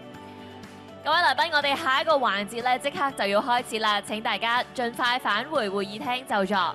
Thank you.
Hello again, everyone. Welcome back. I hope you've got a chance to stretch your legs a little bit and enjoy the refreshments just now.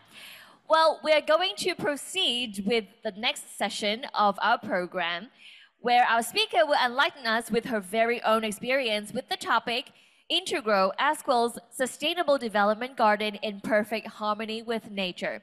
And now, please join me to welcome her on stage. She is Ms. Bessie Chong, Director of Partnership Development at Asquel Group. Let's welcome Ms. Chong.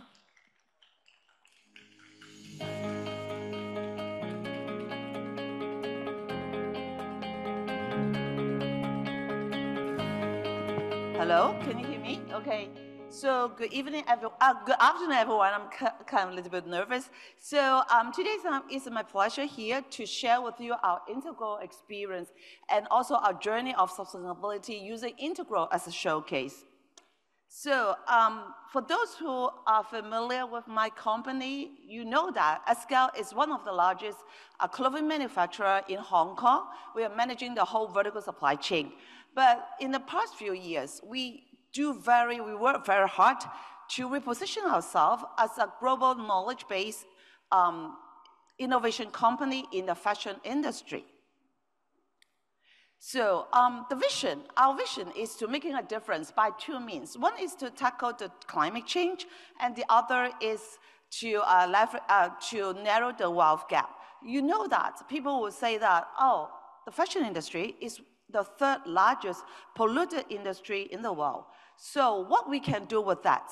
So Asquel would like to use our own as example to provide practical cases, solutions to drive the changes, to transform the business, and not only the fashion industry, but also the traditional manufacturing industry. We want to create values, more social, and create more social impacts, and also business return to the company and also the stakeholders.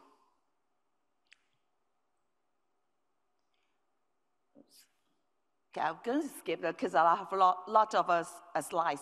So to us, sustainability is not a compliance. It's not for marketing purpose. We start in 2012.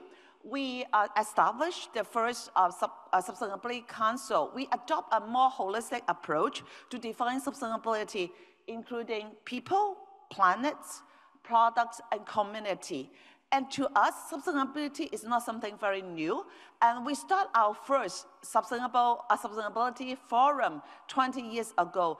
And starting 2014, we formalized this conference and named it as Integral Conversation. And every year, we host the conference.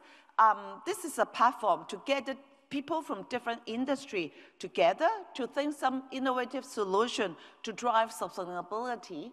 And you know that Scale is not a public listed company, so we don't have so-called the urgent need to publish the sustainability report. But we find that we do have the obligation and commitment to show our commitment and effort and progress on sustainability. So we start our first report in 2015.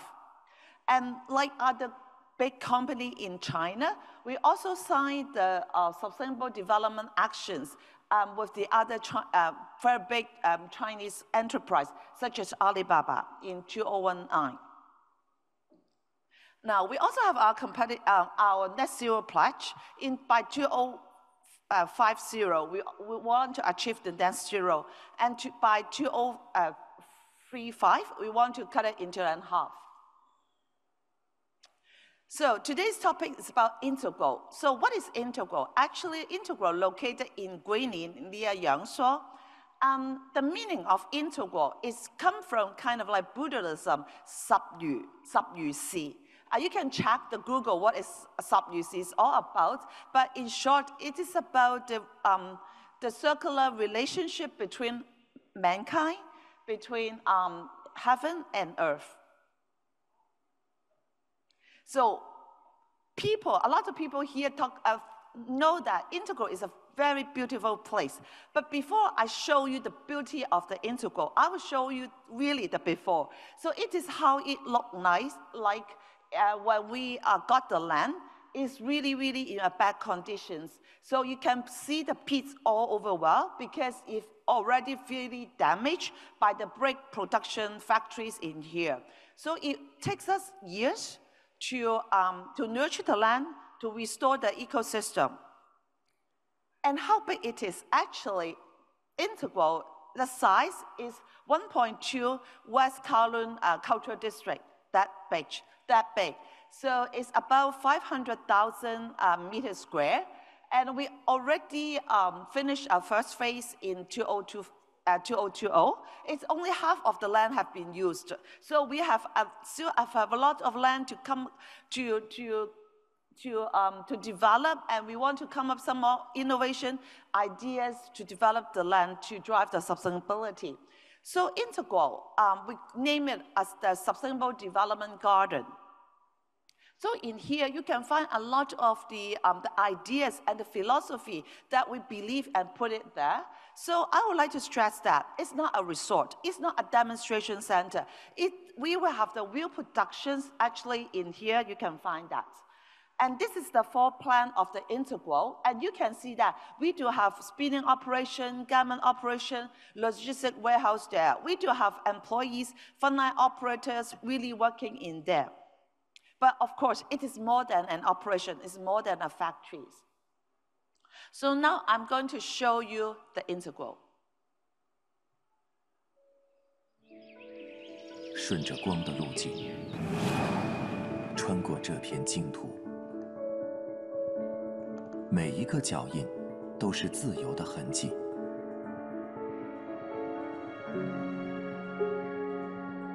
在这里，可以与天地对话。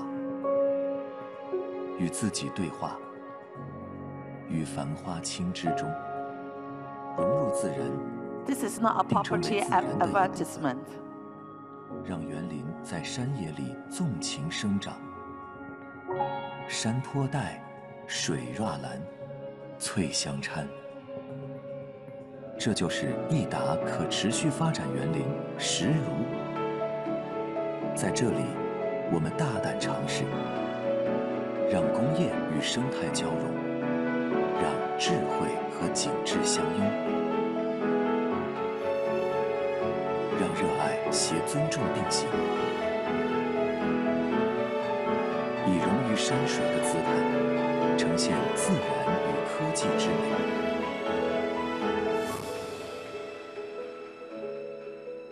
巧手扎锦绣，靛蓝染春秋。 走进香山园，体验中国蓝天然扎染工艺。来一次净化心灵的疗愈之旅。但一场生机盎然的发布会，和志同道合的伙伴一起来交流研学。生活有千百种姿态，实如同样有千百种可能。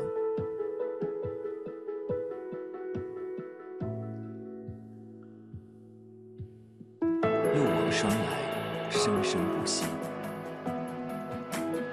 实如用自然情怀所书写的故事，不会停止。实如用自身的实践，为全球工业复兴打开了一扇全新的窗口。依然在中国，我们在桂林。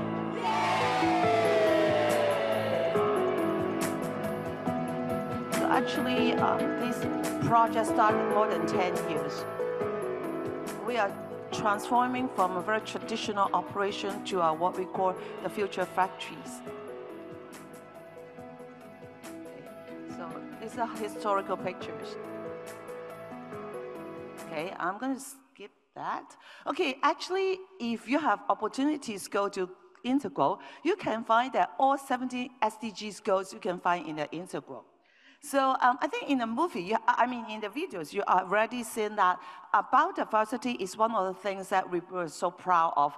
The migratory birds also coming back. We can see many wild animals coming back because the land have been restored.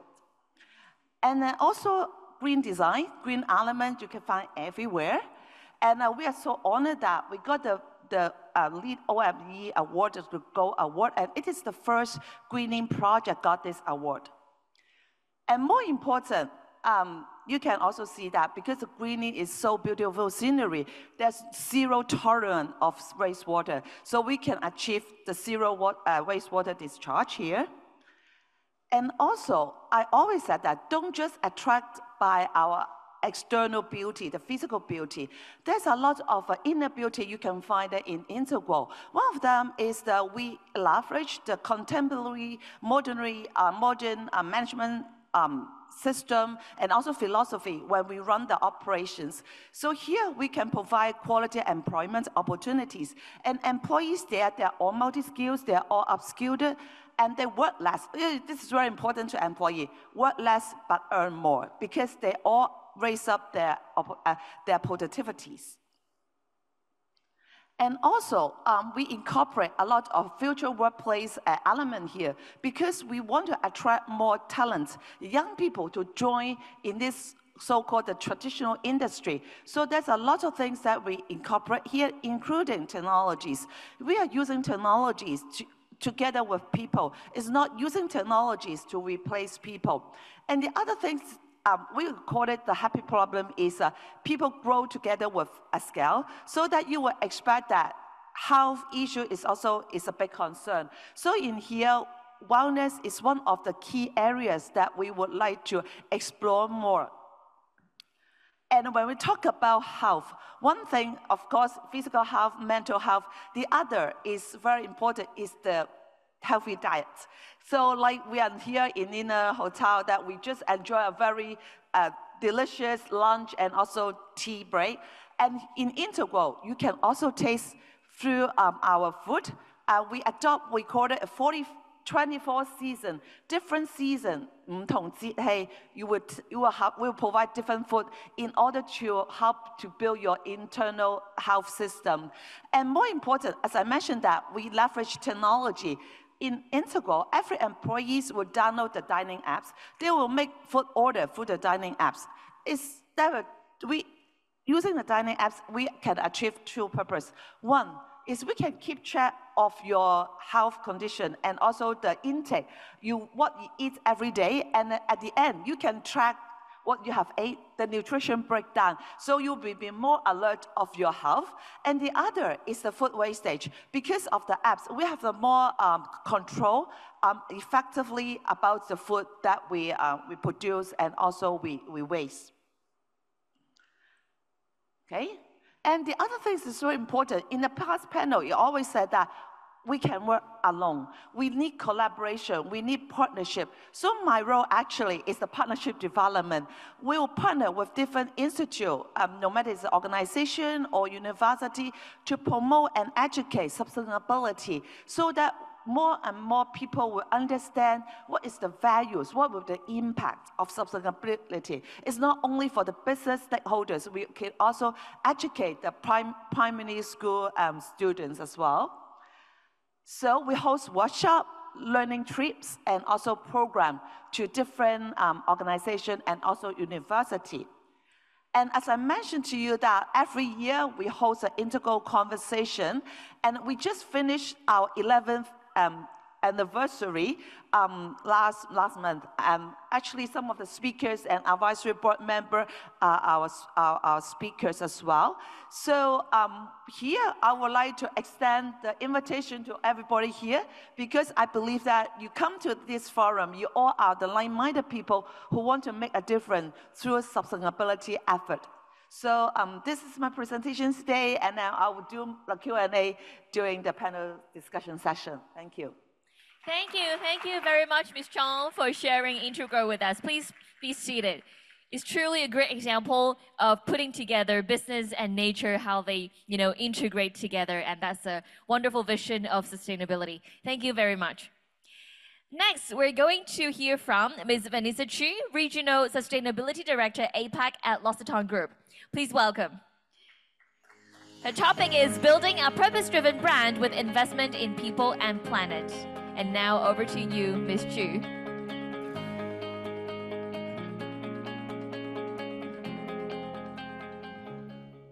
Good afternoon, everyone, and thank you, Chinachem Group, for inviting me to be a speaker today. I'm really looking forward to exchanging ideas in our panel later on as well.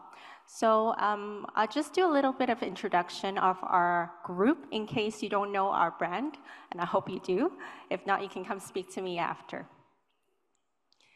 Actually, we are a group of 8 brands, which I will introduce later on, but our mother brand is L'Occitane en Provence, which is founded in southern France. We are a brand that actually similar age as Integral as well. We're almost 50 years old. And about 3 years ago, we established a mission so that we can align our mission and vision with the 8 different brands that we have today. And you can see that it's a very relatively simple statement. It encompasses people and nature. So today, we're a multi-brand group. You can see in the timeline, for the longest time, we were just a mono brand, the L'Occitane en Provence brand. And today, that is still our mother and major brand. But in the recent years, we've acquired different brands, but with the same theme, which is sustainability, focusing on people and nature. And actually, that is a requirement for our acquisition, is that the brand has to be natural beauty brand and also has to become a B Corp certified company, which I will share a little bit later. And since this forum also focuses on finance, I figure some financial figures will bring everybody up to speed. So, we are still a growing business, and because we are a retail business, we still have some work in sustainability, very much focused on the retail side, but of course the online side is also growing. We have about just under 10,000 employees which we serve as part of our group. And here in Asia, my role, even though I'm based in Hong Kong, I look after the APAC region. And in terms of share of business, we're about 35%. And even though this is more of a monetary figure, but for me, as a sustainability professional, this is the opportunity for all the actions that we decide here. We are impacting about 35% of the business of the group for our sustainable actions here. And so our sustainability priorities are very straightforward. First is biodiversity. Because we're a nature brand, when we're founded, actually our products are demonstrated and cultivated from the farms from France, similar 50 years ago as similar to today. So naturally, the first pillar of our sustainability action and strategy is in biodiversity. And our goal is not just to reduce the impact of the raw ingredients which we cultivate, but it's actually make a nature-positive approach through regenerative agriculture. And the main pillar which we will focus on today is climate, which is, net zero, SBTI. All the professionals here already know about it, so I won't speak more about it. But for me, particularly in APAC, because our products are produced in France, so all the upstream work are done by my colleagues at the headquarters and at the factories. And for me, the focus is mainly on the distribution to our APAC markets and also all the retail locations and warehouse locations which we operate and serve in. And finally, last but not least, is people. People really play a big part for our sustainability strategy, and I will talk a little bit more about how we reward them for their sustainability work in different functions of the business, not just within the sustainability team, but all through different functional roles across the company.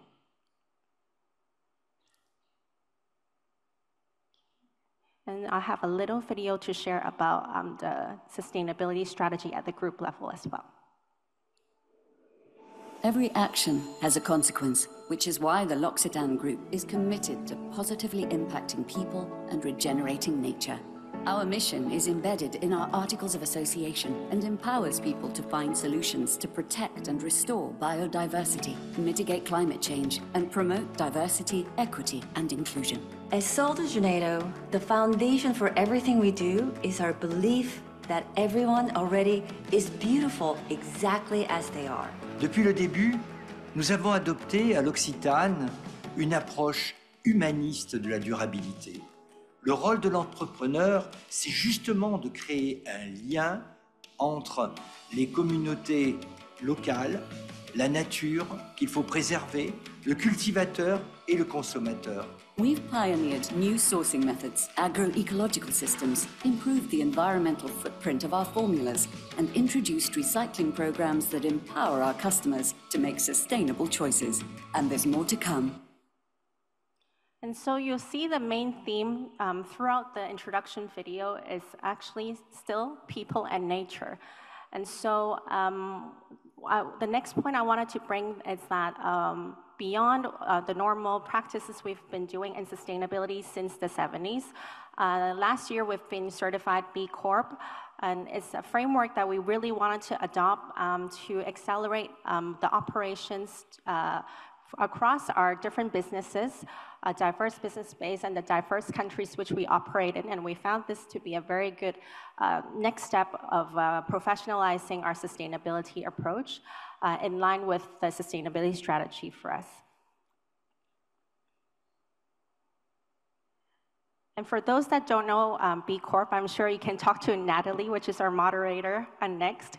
But I won't repeat what I just shared, but I really wanted to highlight a few things here. So B Corp is evaluated by 5 aspects, and we really leverage this in terms of governance. So for most companies, listed or not, you have a board that serves sustainability decisions. You have sustainability committee that is comprised of business unit heads and so on.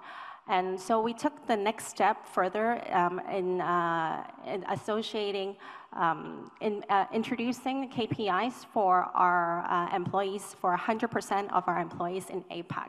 So this is an action we took from the B Corp framework, which we thought was very useful to help us to accelerate even down to the frontline staff that you see at our store today. You can ask them about their sustainability KPI, and this way, it's not only because it's a top-down KPI that they have to perform, but when they do the actions of sustainability. So for example, in store, they have to convince our customers to bring back the beauty empties so that we can recycle them properly to avoid waste to landfill. They get rewarded for that extra bit of convincing beyond just selling. So this is an example for governance.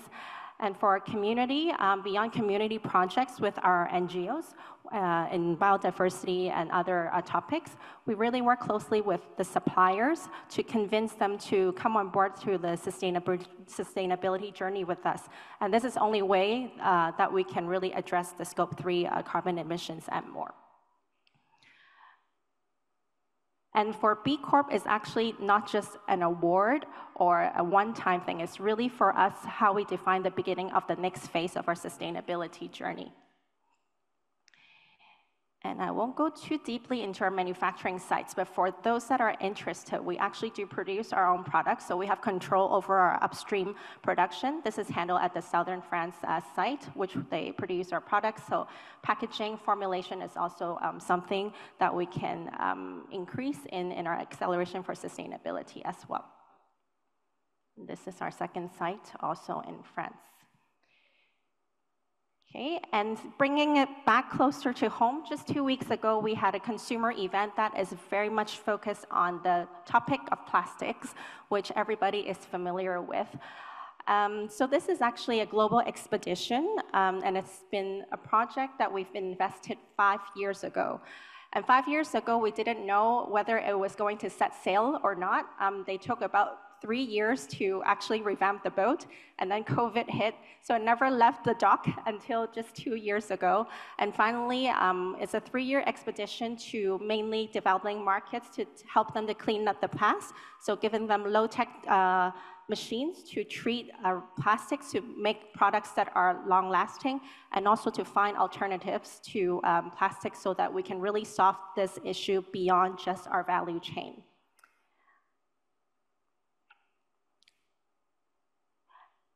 And so I will share this last video before I end the presentation. Okay.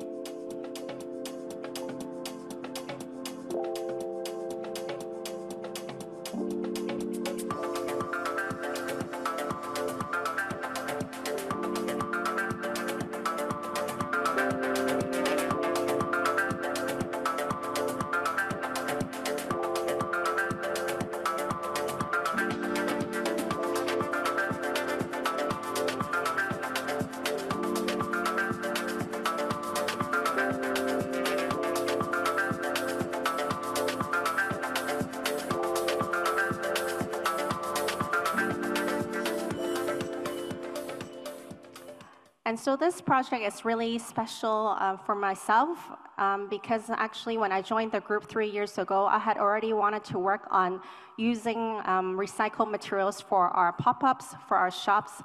But back then, just calculating the carbon footprint wasn't really convincing, and we couldn't easily find partners that have the same vision with us. So the tagline of Think Globally, Act Locally really resonates because we had the opportunity of a global project, which is the boat that you saw, coming here in Hong Kong. So we found a local partner that is able to make this vision to life for the exhibition to use only recycled plastics and also reuse the parts that are not plastics, so that we can actually demonstrate that this is a type of resource that we can use, and we can actually convince more consumers to solve this problem with us together, to promote our recycling program and more. And I will leave the questions and discussions for the panel, but I hope this gives you a little bit of the products we're selling, but also the sustainability strategy for L'Occitane. Thank you. Thank you very much, Ms. Chu, for your presentation. Please be seated for now, and we're going to welcome you back to the stage at the panel session just right after this. Thank you so much for sharing the work that your group has been doing. It's very, very inspiring. Well, the experiences shared by our speakers in this afternoon session have truly enlightened and highlighted to us how businesses can drive impact by investing in people, the planet, and innovative solutions. And we're going to continue to be inspired by their efforts as we move forward. Next, we're going to have a panel discussion on the topic, Sustainable Impact Investment Strategies Towards a Resilient Future. Well, before I invite the speakers onto the stage once again, by the end of the panel discussion, we're going to open the floor for Q&A sessions. So you can feel free to scan the QR code on the screen right after I've invited them. And you can also submit your questions through Slido for our online participants. And now, please join me to welcome our panel members. They are Mr. Michael Au, Founding Managing Director of District Capital and Chairman of Tonic. Welcome. Next, we have Ms. Bessie Chong, Director of Partnership Development at ASCO Group. Welcome again, Ms. Chong. And let's welcome back to the stage Ms. Vanessa Chu, Regional Sustainability Director, APAC at L'Occitane Group, who just shared the work with us. And also our moderator for the session, Ms. Natalie Chan, Managing Director and Principal Sustainability Consultant at Pi Strategy Limited. Let's welcome Ms. Chan. And all panel members, please take your seats. And now I'll pass the floor to our moderator. Thank you. Thank you. So from the last panel that we look at sustainable financing, now we are moving into looking at investment. First, thank you so much, Bessie and Vanessa. What a wonderful sharing that you have given, all of us, to brighten the afternoon. So with so much different variety of investment that your company has been doing, whether in terms of investing in impact for better environment or investment into people, investing in facilities, technology, manpower and all these, I guess in the mind of our audience, probably one of the burning questions that many of us may have is it worth it financially? So could you share a little bit in terms of how you see the financial implications, cost and return, and how it has some of these initiatives may or may not have benefited the company in a tangible way financially? Maybe I'll take the question first. First of all, I find that there's a myth that ESG sustainability is costly. So you are adding cost to your operations. But if you treat it like a requirement that you need to set up a new department or new things to handle this, yes, this will be costly. But put it another way, if we really incorporate that into your decision making, actually the cost could turn into the investment, and investment will have the return. So we perceive sustainability is an investment, long-term investment, and we'll see the return as well. So I can show you or share with you some examples that how we justify this kind of investment, one in some quantitative or qualitative evidence. First, very interesting, when the company face the challenging time, you will see that how people can make a difference. 患難見真情, okay? I think nobody more than can say this than us, because in the past few years, all know that we face a very challenging time, COVID and also Sino-trade war. We have been put in entity list. So imagine that if that company do not treat people well, then what would be the next thing is people will just go away. You'll drive people away because they will find better opportunities. But to us, we see that it will put us more together. It will also accelerate our transformation because we know that we're working for a good company, that we want this company to be more sustainable and have a better business resilience. So we put it all together, unite it all together. We work very hard to transform the company. How do we do the transformation? Why we transform the business, as I mentioned, that to be a knowledge-based business of that kind of in a speedy way? Because we invest in people. So for those new business, we could allocate the people to new business division to take up the new business position so that we could work together. And this is one of the classic examples that I would like to share. The others is, I don't know whether you remember in 2018, there's an incident, there's a China and Vietnam's kind of really bad relationship. If you still remember, there is some so-called protesters or rioters go to those China's own production sites in Vietnam, and they set fire, they go rob the things. We also have the same, the same situation happen in our operation. But we do have the operators go to the front door of the factories, they hold it hand to hand and tell the riot, don't come to this factory, don't destroy this factory, because it is our second home. It is not what we push them to say that. It is not the action that we ask them to do that. They do it voluntarily because this all come from their whole heart. So they demonstrate that this is a return. So unlike other Chinese operation, they will close down their factory. It took us about 2 weeks. We fully operate again.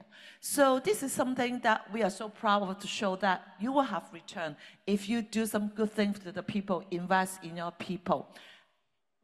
Excellent example about the investment in people, like give you the business resilience, especially at tough time. And what about Vanessa? Like with all the work at L'Occitane, like is it worth it, like financially? Yeah, so maybe I approach it from a different perspective.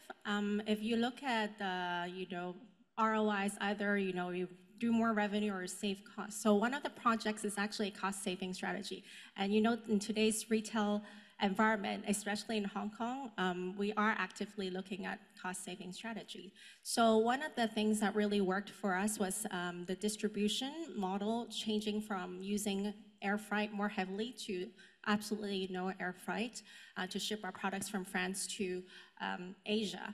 So to switch to air to sea was our strategic project on both cost savings and carbon emission saving in the last 2 years, and it's continuing on right now.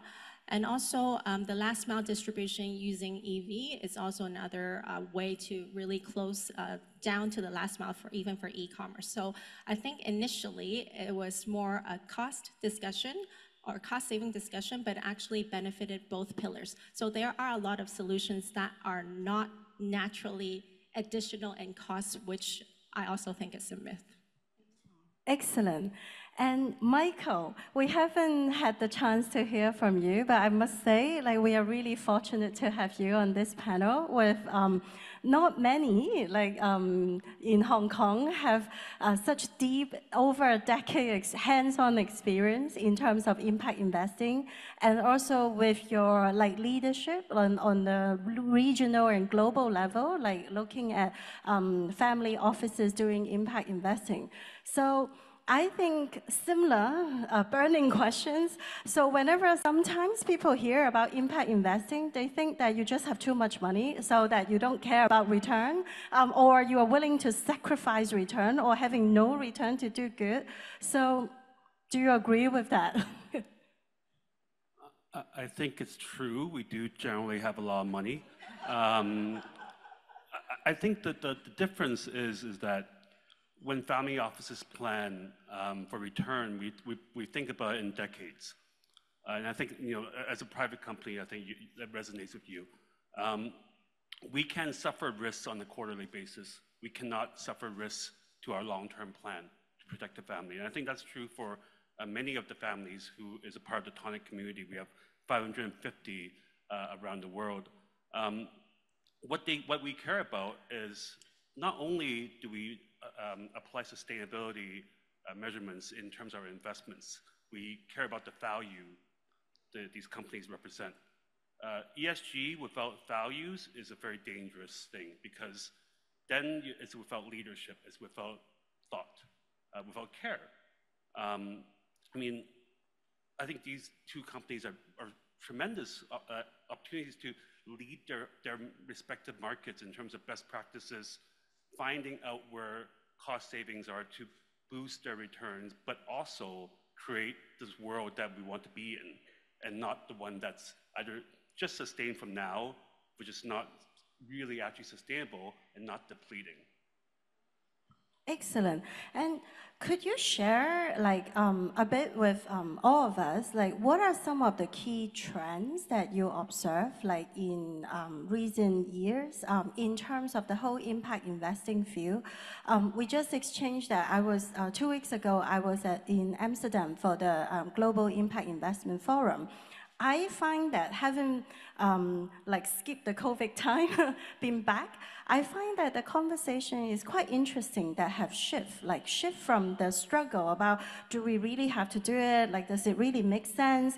There are a lot more case study talking about there are actually money in, like, directing your capital towards impact.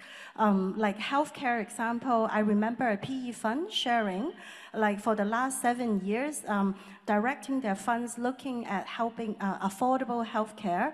They actually do an annualized 20% return, like, in their investment.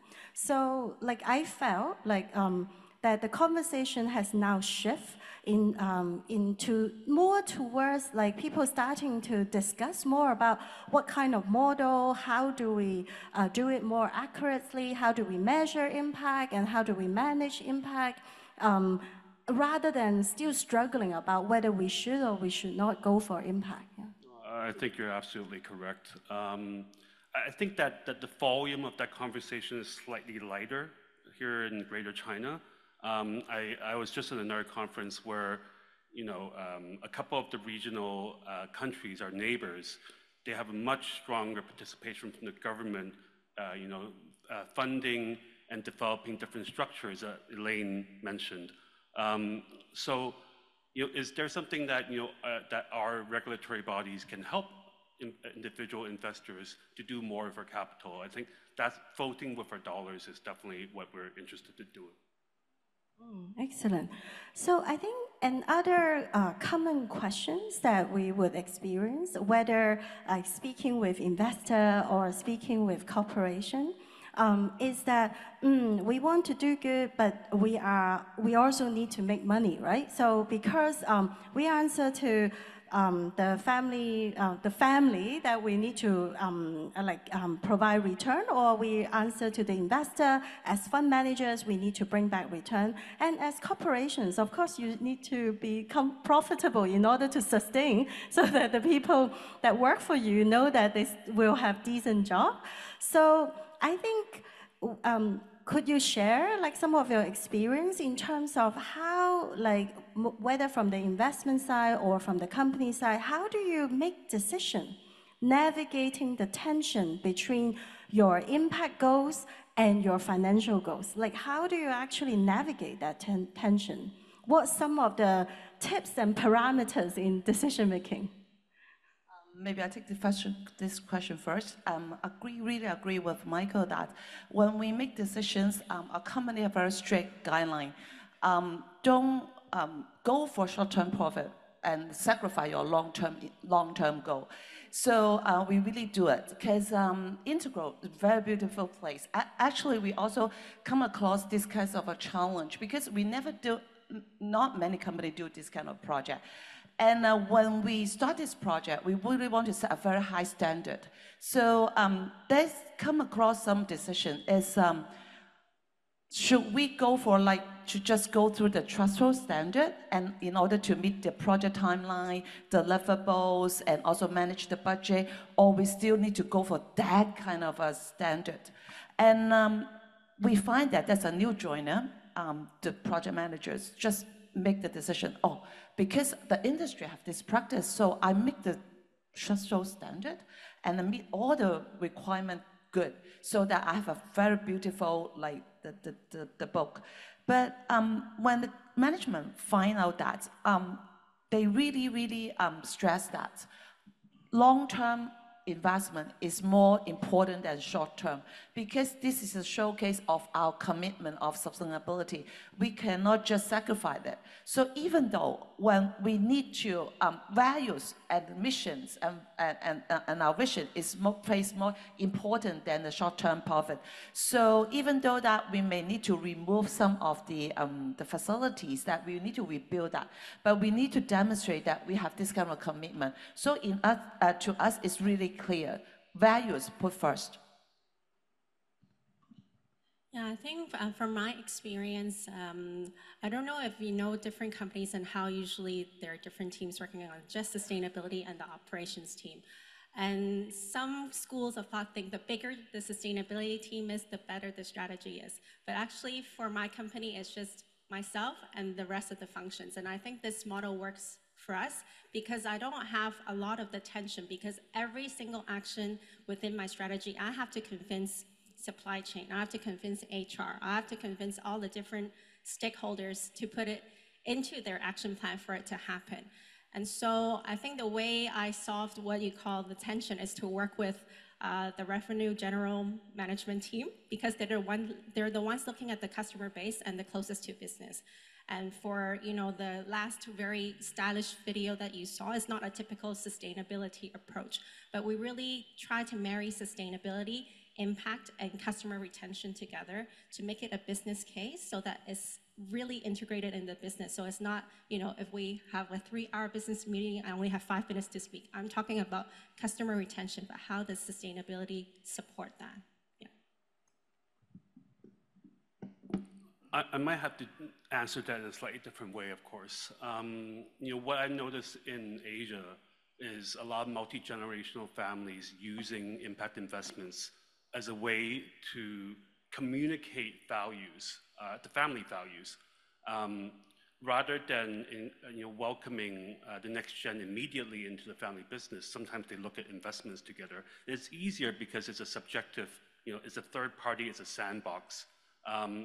And in that way, an elder, your father, your mother, uncle, aunties who have a lot of seniority on you, and the next generation who might be just coming out of college, there's many cases where this has become a very good way to communicate transgenerational values.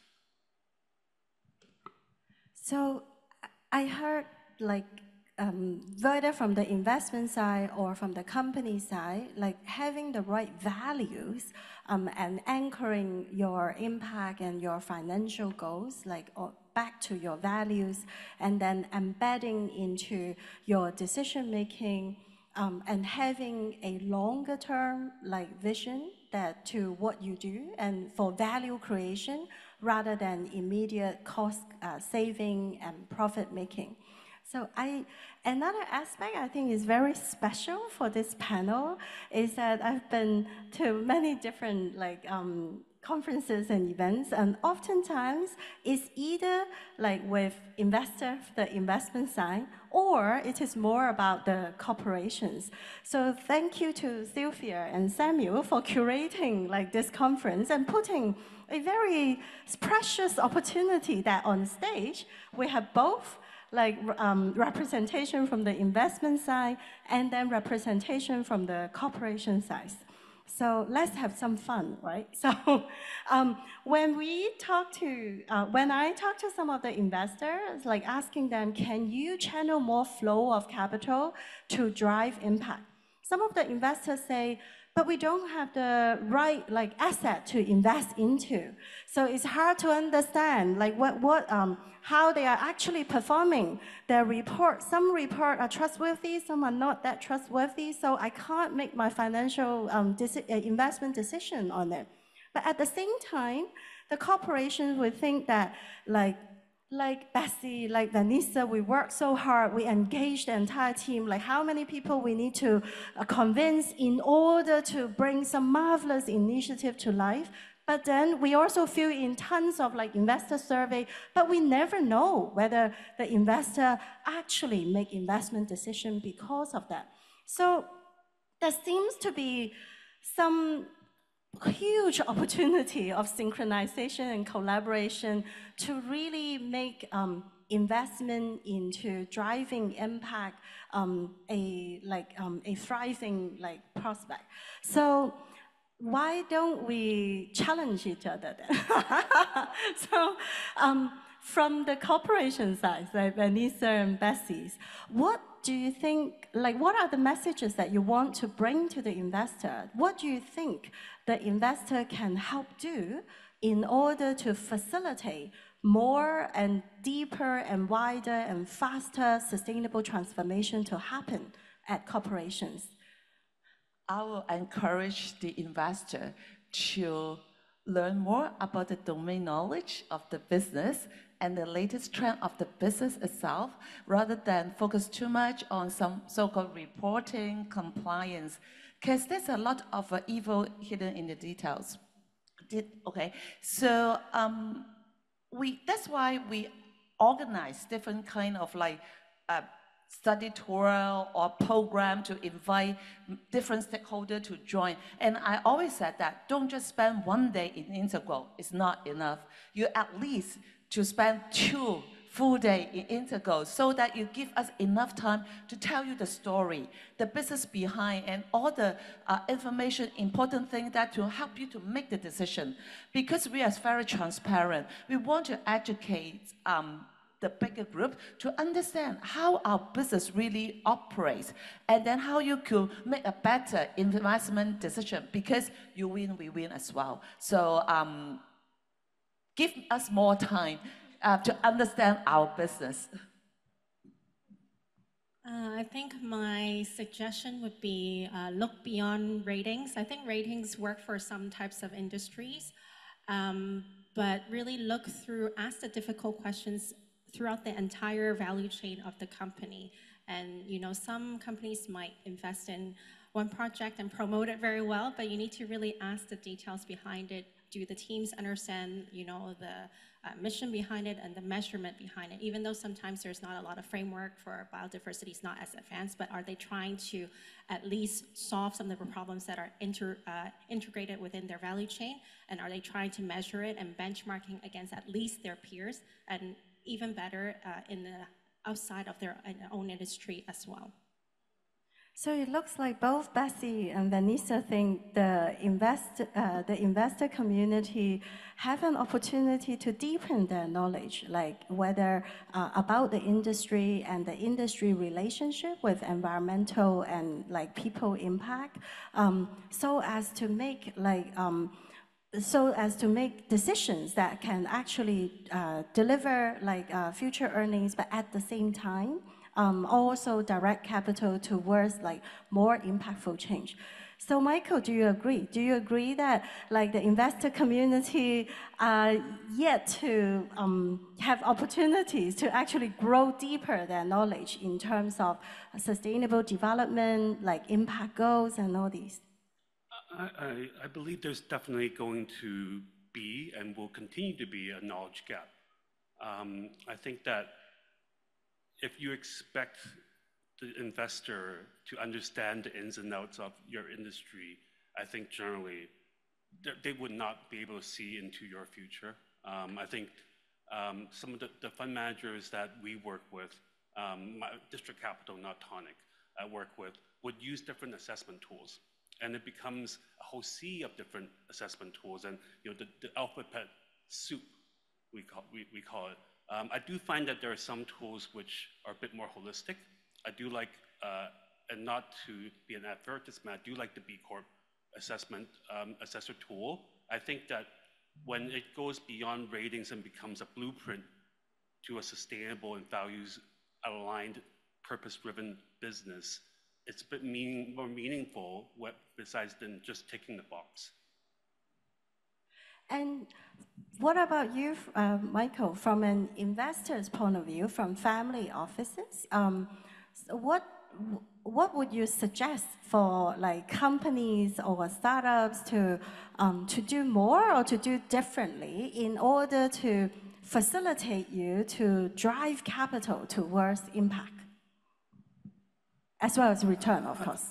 I think, for individual and family office investors, one of the important aspects that they should consider is actually where their comfort zone is in terms of, I've had investors who are tech entrepreneurs turned investors, and they're like, I only know how to pick startups. I wouldn't know to touch any other asset classes. Then don't stretch way too far out of your comfort zone. And work with someone you can trust. Family offices, especially ones in impact, tend not to have all their expertise in-house. We work with a lot of trusted advisors and work together with them to develop these tools, develop the ways to assess, rather than thinking that you always know best inside your own team. I think this is an excellent point that won't lead me to just reflect on a training that we recently run together with UNDP, SDG Impact Office. So basically is looking at the SDG impact standards, looking at how you do impact management and measurement. So today's conference very much focused more on in terms of environmental impact and how could we drive climate transition, environmental transition. But then the ESG also have the S aspect, and sustainability is not only about environmental sustainability, but it's also about societal sustainability. So I think generally, the UN, from a UN perspective, a lot needs to be done in terms of driving like more disciplined measure in investing towards positive impact on the social side. What's your take currently, like whether in your company or whether in your observation, that like what are some of the opportunities or what are some of the gaps that you observe in terms of how we can activate more concerted effort, more deliberate effort, and more effective effort in channeling capital, channeling effort to invest in people?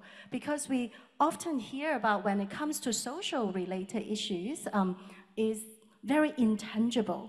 However, like Bessie just gave us a very tangible example of how investing into people will help build your resilience over time. But like I think in the investment community, there are various different IMM model and so. Maybe Michael, can you share a bit with us? I'm going to go a little bit cheeky on this, and I think that rather than there are investors in our community who try to provide lower cost capital towards SMEs or even corporates to support them in better practices. What I find as being much more interesting and much more effective are litigation funding for kind of human rights violations among supply chains. That's very commonly found in like hedge fund practices, in short selling. That's being adopted both on the social side and also on the climate side for violations. So that also speaks to an impact investors toolkit. They would use litigation funding, and then it makes more sense to think about why they don't invest in just high ESG score companies, because that might be hiding different violations underneath that they're also trying to profiteer off of. So. And what about for Vanessa and Bessie? Yeah, and just riding on Michael's point on supply chain management within the B Corp framework is actually a huge aspect, and we leverage that to address the issue of small scale suppliers, to pay them making sure they have enough cash flow and paying them more in a shorter term. So that's a small action, but actually in our scale of business that impacts quite a lot of supplier in our pool. And from that sense, I think it's a strategic move for us, but also helping the smaller SME community. And on the other side, closer to home, is actually, as you know, for retail, the turnover rate for our staff is super high.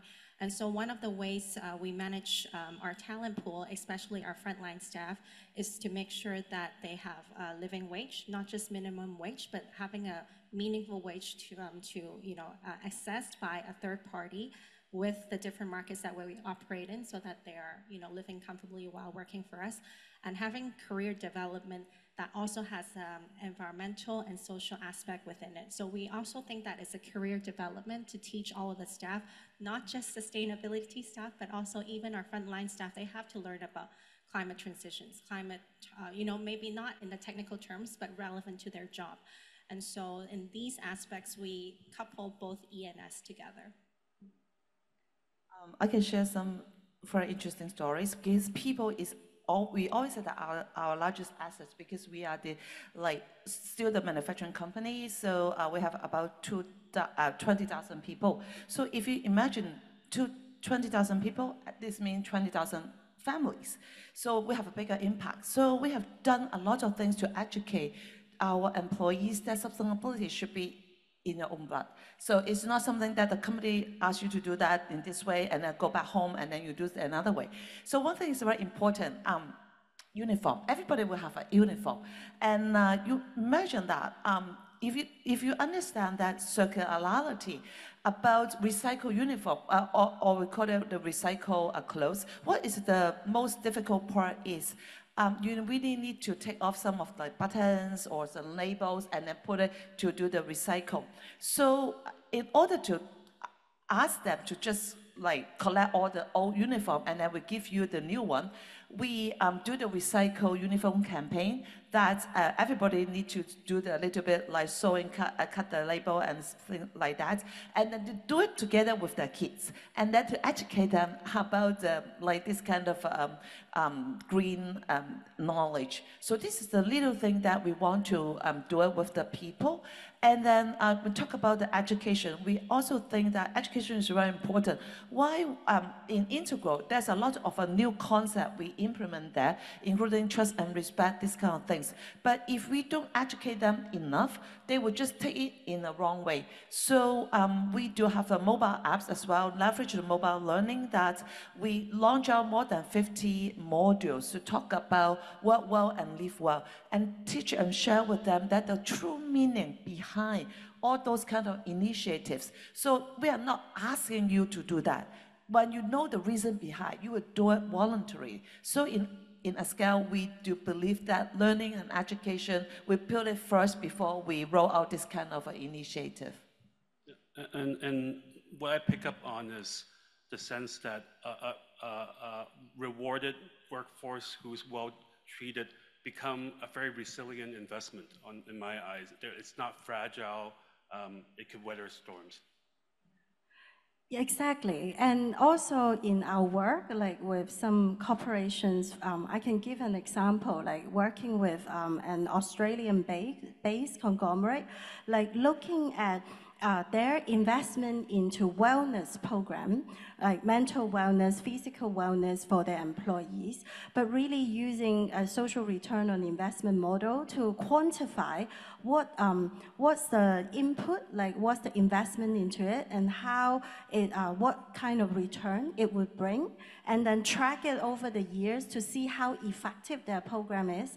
Like the dollar side is not the key, but actually that is helping to guide decisions.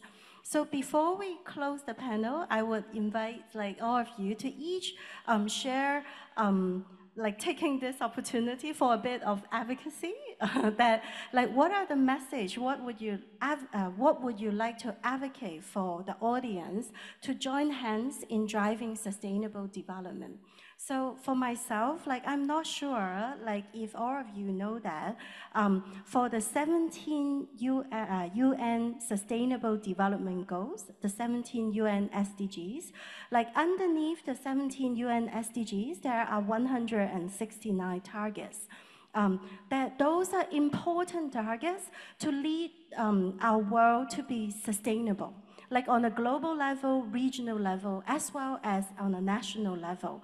Like for China, in 2022, 社科院 so collaborate with UNDP in mapping Chinese cities like readiness for and their progress in sustainable development, and it measured 90 cities like across the 17 UN SDGs performance.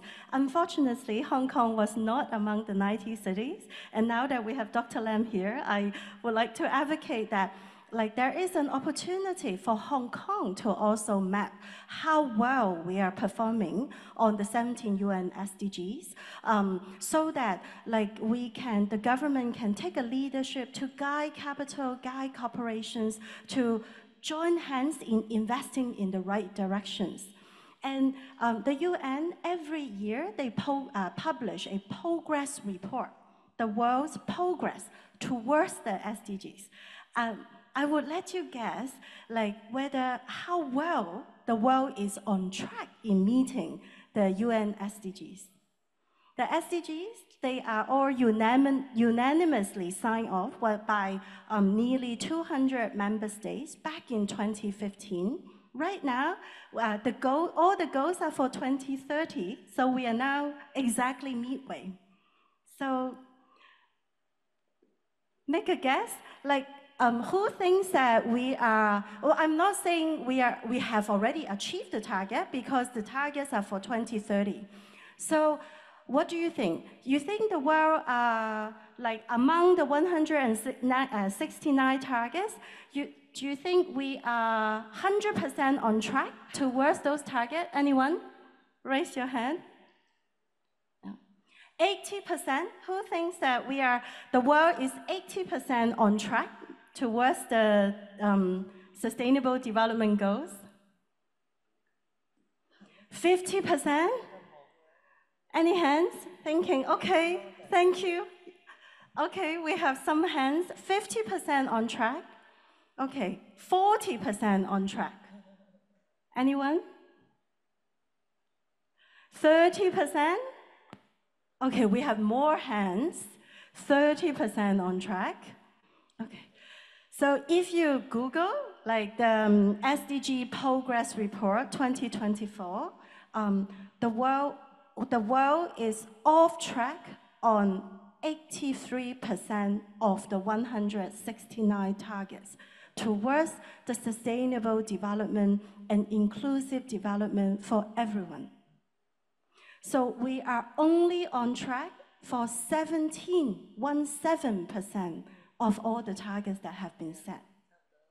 So for myself, I would invite all of you here from your vantage point, from your sphere of influence, like bring everyone along, like to drive sustainable change, whether big change or a small step, but the world needed that.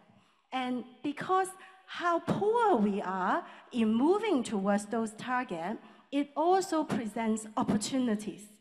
That means with all these problems, we need solutions.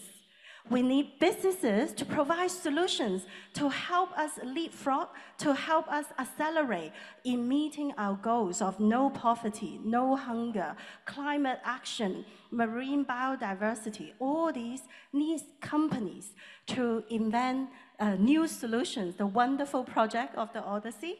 And at the same time, there are investment opportunities that can bring return by driving us in a sustainable direction. So that is advocacy from myself. And now over to the three of you. Okay, I'll make it very simple. So for the beauty industry, you might not know that actually 120 billion pieces of packaging is produced every day. So if we don't, there are solutions. If you may pay attention to the videos, there are refill fountains available. There are solid soaps. But if you don't buy them, it's not going to make that change. We have the solutions already. So please vote with your dollars and pick the products, not just from L'Occitane. I'm advocating for the industry that have the right solutions, and ask the difficult questions to our frontline staff, not just L'Occitane. Everybody should know the knowledge behind what is the recycled content of the packaging, or is your company having authentic solutions? We don't have to be 100% today, and I'll be honest, we're not there yet, but we have to be authentic, and you have to know the knowledge, and you have to vote with your dollars as a consumer. Excellent, and there is no cost, just asking, right? But by consumer asking the frontline staff, whether at restaurants, at shops, it sends a signal to the company that consumer cares, and perhaps we should do something about it. I think it's very important that you really need to believe it. If you don't believe the whole concept, that you do it not genuinely. So in Chinese, in Buddhism, 因果循環 is like a circle, as we keep on mentioning that, it's a circular relationship between heaven, earth, and human mankind. So if you don't treat our Mother of Earth well, you will pay back. Okay. If you do that well, you will have the return. But I think, like, maybe when I first started, like, going into the field of sustainability 20 years ago at the Swire Pacific Group, at the time when we talk about climate change is going to happen, it may be harder to believe because at the time. But I think now, perhaps it's easier for us to believe because it's facts and science. And even for a blessed city like us in Hong Kong, we are also starting to experience the extreme weather event that climate change are bringing. Yeah. Extension of Vanessa's point, vote with your dollars. I think as consumers, we're often quite skeptical about greenwashing. Same to our banks. You know, we all have bank accounts here. Ask your banker, what are they doing Are they fueling fossil, okay. They're lending to fossil fuels. Do they have proper practices? You can vote with your dollars as well. Excellent. Ask your bankers, do they actually know how many SDGs are there? And like when they talk about green loan, green bond, social impact bond, what's the measurement? So how do you know? Like this is more, more for impact or more for sustainable development than the others. So I think we are right on time. Thank you very much for your insightful sharing. And thank you, Sylvia, Samuel, for convening this gathering. Thank you. Thank you very much to this panel, and thank you, Natalie, for moderating the session for us. Would our panel members please gather at the front of the stage for a photo before you go? Thank you once again for being here and for sharing your insights with us. Okay, we'll have our photographer ready just right there at the center to take this photo for us. All right, let's smile for the camera there. Ask more questions, all right? Ask the frontline people, ask the people who are serving you from different industries. Thank you very much once again to this panel. Please proceed off stage and be seated. Thank you. And now, as a finale of today's program, we're going to invite on stage 3 distinguished speakers who will enlighten us through a 3-way dialogue, catalyzing systematic change through cross-sector collaborations for a resilient future. Well, throughout the day, we heard speakers from different parts of the industry, different sectors, to talk about how they do or what they are advocating in achieving sustainability. And collaboration is one of the words that we heard a lot today, how we can work together, have that synergy, and really collaborate. And now please join me to welcome our 3 distinguished speakers. They are Dr. Chinachem, SBS, Chairman of the Hong Kong Green Building Council, Dr. the Honorable Lam Ching Choi, SBS JP, Chairman of the Council for Carbon Neutrality and Sustainable Development, and Mr. Simon Ng, Chief Executive Officer of Business Environment Council. Please welcome the 3 gentlemen here. Please take your seats, and I'll pass the floor over to you all. Thank you. First and foremost, I want to extend my gratitude and offer my congratulations to all of you who stay with us until the very end. And I'm referring to you in the room as well as those joining us online. So I think you deserve a round of applause. Now, I've been told people stay behind because they want to listen to Dr. Lam, so I will make sure that he will get enough airtime. But before that, I want to explain a little bit why we designed this session. Now, this is a short session. It's only 15 minutes. And we are not going to summarize what we've discussed today because it's not going to happen. It's impossible. And I don't think we can, go too far in terms of some of the details. I think what we really want to do is to have a conversation because it's a 3-way dialogue, and we are representing different organizations. Of course, Dr. Lam, you are the chair of the Council for Carbon Neutrality and Sustainable Development, and that fits really well with what we've discussed today and what we've learned today. So definitely I'm going to ask you a few questions. And Tin Cheng, we are co-organizers of this wonderful event, and I'm sure you and also perhaps myself will have something to share. Now, to help us shape the conversation, I want to ask you for help.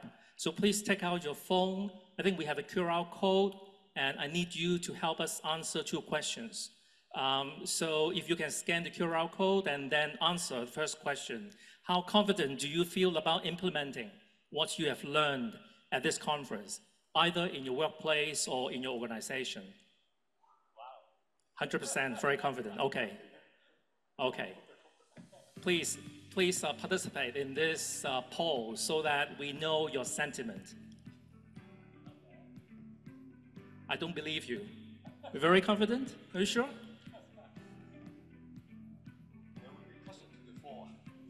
Okay, okay, okay. So we've got answers from 100 people. I will give you another 30 seconds, then we close the poll.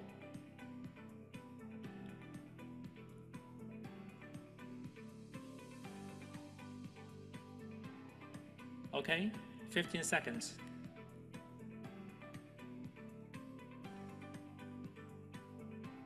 Ten seconds.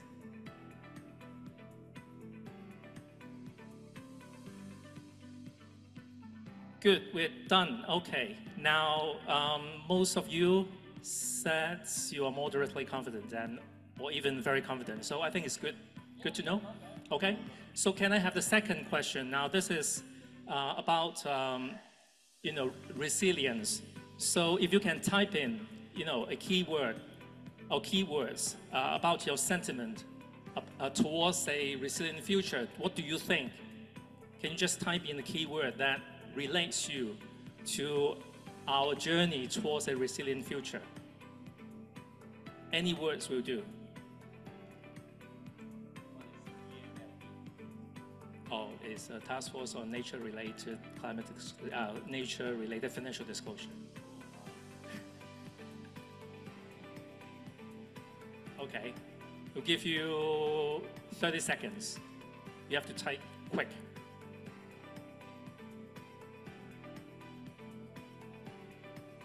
Wow. Wow, 15 seconds. 10 seconds to go. So it's collaboration, people. 5, 4, 3, 2, 1. Okay, poll closed. Thank you. So it's collaboration and people and maybe money. Okay. Okay, good. Now, Dr. Lam, if I may start with you. Now, obviously, the Council is very important because it carries not just carbon neutrality, but sustainable development, because originally it was Council for Sustainable Development, right? Yep. So actually the government added or expanded the remit to also cover carbon neutrality to emphasize the importance for Hong Kong to reach that goal before 2050. But today we heard about sustainable development or sustainability. It's not just about environmentally sustainable, it's not good enough. Yep. We also have the social dimension, right? So maybe, in your words, with the Council and of course the members, what do you think the future lies in terms of how we can get there together? Maybe we start with carbon neutrality first, and then you can also comment on sustainability. Okay, talking about carbon neutrality, there is a big thing happening in US yesterday. And I believe it will trigger a lot of emotion among those who are in this room and those who are not in this room, but who are concerned about climate change a lot. And actually, yesterday and today morning, I spoke on 2 different occasions on this similar topic. And both of them are for youngsters. And you know what, since I'm also the chairman of Mental Health Advisory Committee, so my present concern is on climate change and mental health. Actually, they are linked, very much linked, despite the fact that many people don't know about the linkage between these two. In the Western world, there is a huge surge of anxiety disorder among the young people. It's called climate change anxiety disorder.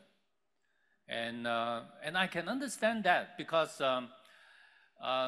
all the figures, all the statistics on climate, on carbon emission, on the climate crisis, and they saw by their own eyes what's happening in Spain just a couple of days ago. And so many people die, and can't imagine Spain is so dry and so hot in the summer, and while they have flooding and kill so many people. And so the young people is very understandingly that they will have anxiety and even develop into anxiety disorder because of the climate change. And also being frustrated and disappointed on different governments and different older people, they are in the political chair and making decisions for that particular communities, and many of them are actually making decisions for the global arena.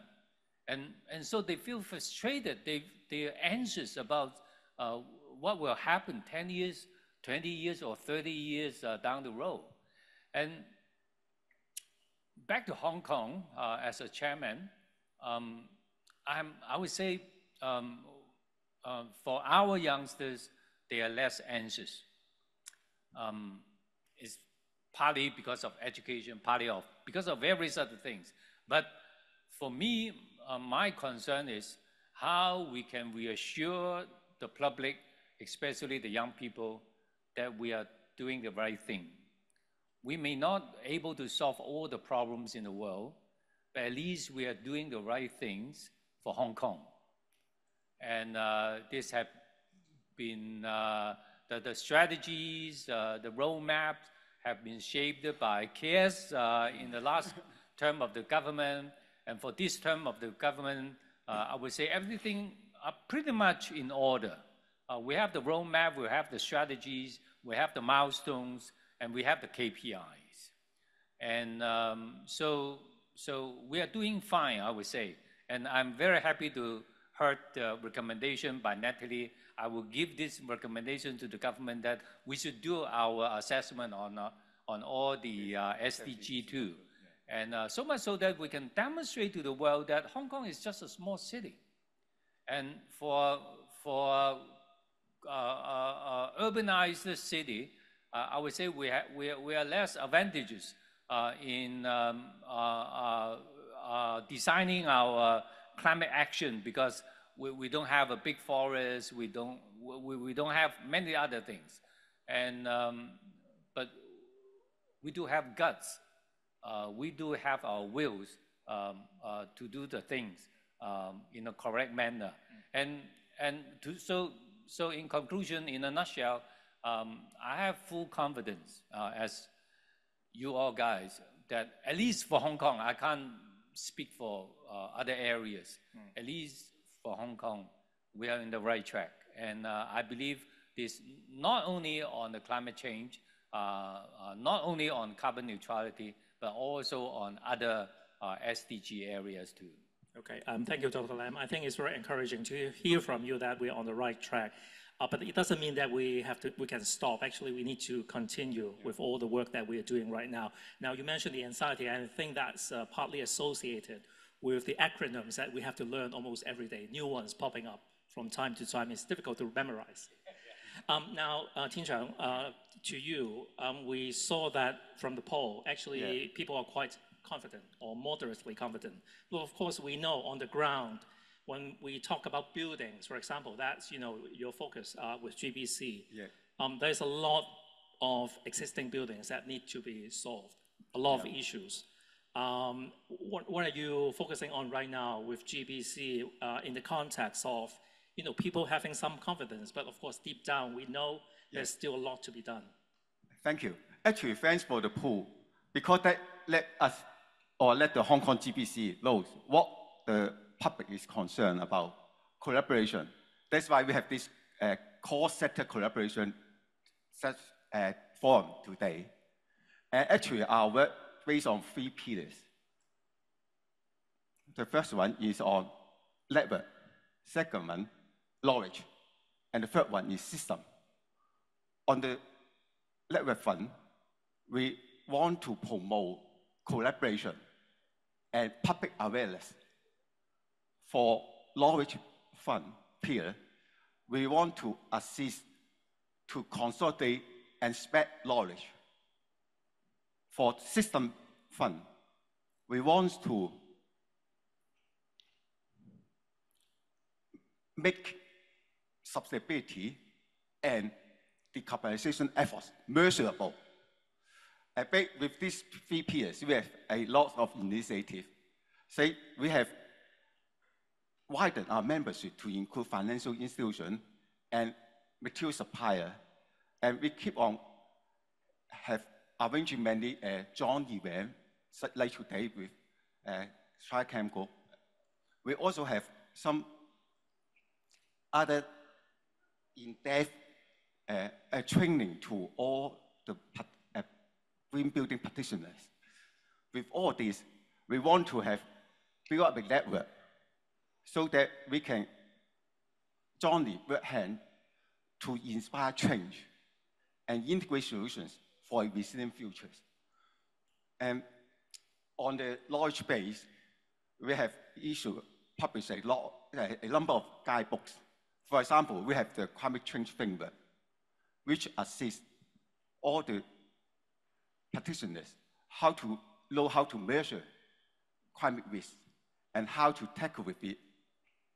We also have other measures to assist them, like the retrofitting guidebook, to let them know how to retrofit their building in order to improve the energy efficiency of their buildings. And on the system front, we have the Beam Plus assessment tool that let all of us can measure how sustainable a building is. We also have the zero carbon ready building certifications to let all the property owners know how to measure the energy efficiency of the building and get certification and to get recognition. We also host the Green Building Award biannually. Apart from recognition, that actually is a collaboration, from a network collaboration among all the building industry to work for sustainable buildings, and also make use of that opportunity to share the knowledge. And of course, that can work on a system in order to make their effort measurable. With all this, we hope that we can respond to the world and make them, maybe next side they feel extremely confident about our green building drive. Thank you. Okay, thank you, Tin Chao. Back to Dr. Lam. We saw there's a word collaboration, and I'm sure, from collaboration, we think about engaging different stakeholders, and the council, I'm sure this is one of your very important job, is to, collaborate, partner with the industry, different sectors, and through different sorts of engagement. Can you tell us more about the work, the exact work? Like, is it a lot of meetings or education, training, or projects? And how can we in the room contribute somehow in your, in all the tasks that you've been, asked to do? Oh, actually a lot, just like what we did today, and it is a very good opportunity to exchange our thinking, our minds, and also for our councils to learn what exactly the industries are expecting for Hong Kong. And so I encourage you to visit our website, and actually our website is one of the best among all the government websites. Chang Guo will know that some of them are pretty old-fashioned, but try to visit, you can type in out cnsd.org.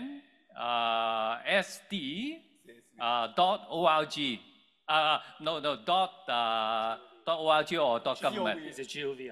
GOV, yeah, .gov, yeah, .hk, yeah. And it is a wonderful website where you can find a lot of resources and very user-friendly and very user-centric. So you can find the resources you like. Either you are SME, you just want to do a paper carbon audit, you can do it on that website, and you can find all the resources. And also you will find your company there. If you participate in our carbon neutrality partnership scheme, just like Chinachem is in it, so your report is in it. So actually there are a lot of resources, and more importantly, you can contact us, give your opinion, and to us directly through that website. So I believe our council is a very open council, and actually some of our council members are here. We are very visible, so you see me around, see our council members around, and actually our government officials are very visible too. And we even have a commissioner now. So you see CF walking around in different occasions. So you can always talk to us, and we very much welcome it. So please, and we truly believe in collaboration. We know that government cannot do it all by ourselves. And we know that some sectors are doing better. Actually, the private sector are doing quite good with the ESG. But I know there are some sectors like where I'm working, healthcare sector, is a little bit lukewarm for the time being, but we are catching up. We are pushing it.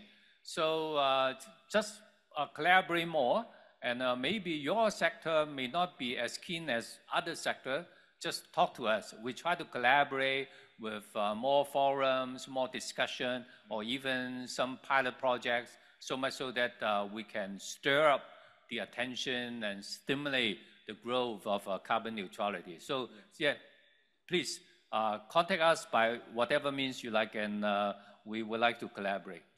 Well, thank you. I think that's really pleasing to hear that, and you can feel the openness of the council, and of course, not just the website being user-friendly, but I think you sitting here, sharing your thoughts and invite support or ideas from the floor and from the industry. I think that's really brilliant. Now, on that point, I can say on behalf of the organizer and the co-organizers, after this conference, we are going to put together maybe a short paper, not paper, a few pages, consolidated ideas, and share with the council. Yeah. Now, of course, it's not something for you to just put at the bottom of your drawer. It's rather to take it forward within the council, and maybe even to take some of the brilliant ideas that's feasible and implementable, and take it to the government, to CE if possible. So I think that's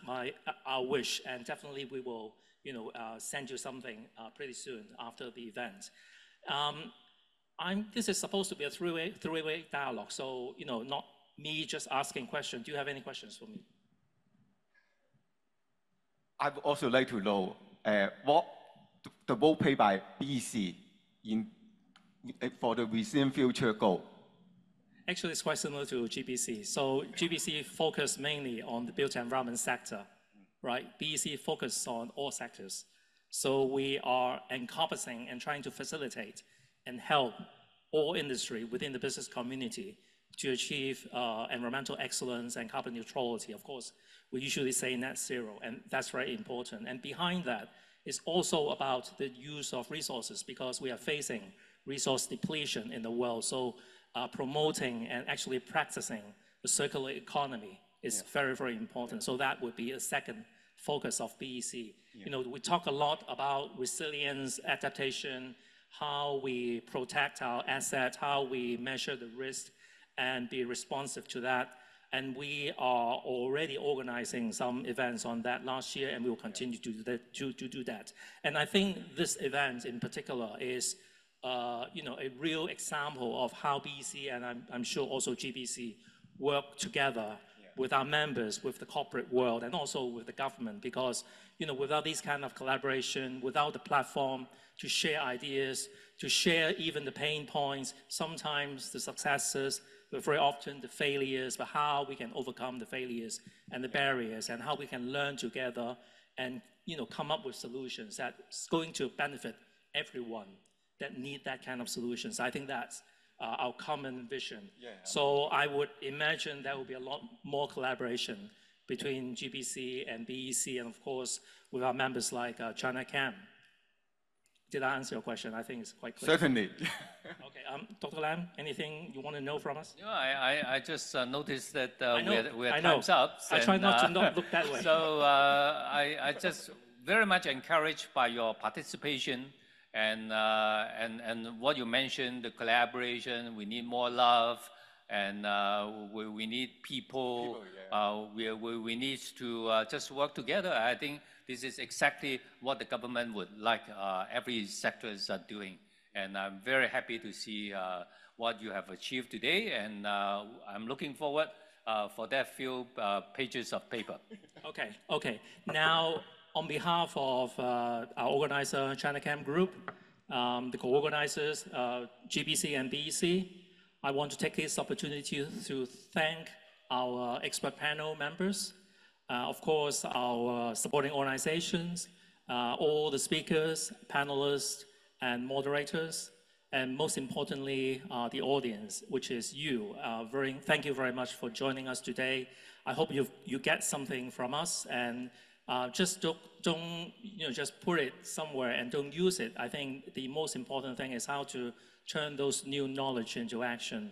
Now, I don't think I'm going to close this literally. I really want to say we'll call it a day, because this is a journey that will continue. And tomorrow, when you're back, we'll come again, and let's begin and continue that journey together, because with all of us working together, we have to believe that we will be able to achieve our common goal, which is sustainability and carbon neutrality. So thank you so much once again for coming here, and I wish you a great evening. Thank you. Thank you so much, Mr. Ng, and thank you, Dr. Zhang and Dr. Lam as well, for this thought-provoking dialogue. Let's stand together at the front of the stage for a photo before you go. Thank you so much. Well, it definitely takes a lot of sectors across our community to work together. It's all about collaboration, investing in the people, educating the public, training for the next generation as well. Thank you very much. Would all guests please proceed off stage and be seated? Thank you. Thank you. And that will be a conclusion of this three-way dialogue session for us. And ladies and gentlemen, with that, we're concluding our conference here. On behalf of our organizers, Chinachem Group, Business Environment Council, BEC, and Hong Kong Green Building Council, HKGBC, our heartfelt thanks to all of you in either joining us in person or online for your participation today. And also to all our supporting organizations for supporting us on this sustainability journey. Well, before you go, please take your time to scan the QR code for our online survey to provide us with your valuable feedback for this conference. CCG Hearts members can earn 1,000 CCG Hearts points upon completion. And before you go, we would like to kindly remind you to return your badge to the reception counter. And if you have been using our SI headsets, please leave them on the chair and our staff members will collect them. Well, ladies and gentlemen, once again, we are offering the guided tours of Nina Parks now. So you can also join the tour by scanning the QR code on the LED screen if you haven't registered yet. Don't miss out the chance to know more about this amazing place. Signages and our helpers will guide you along the way. And if you need to have dinner before visiting the Nina Park, please enter the park via the entrance next to Parkside at Nina and Welcome Supermarket on the second floor of Nina Mall. Once again, thank you very much for joining us today, and we look forward to seeing you at our next event. Have a wonderful evening. Goodbye.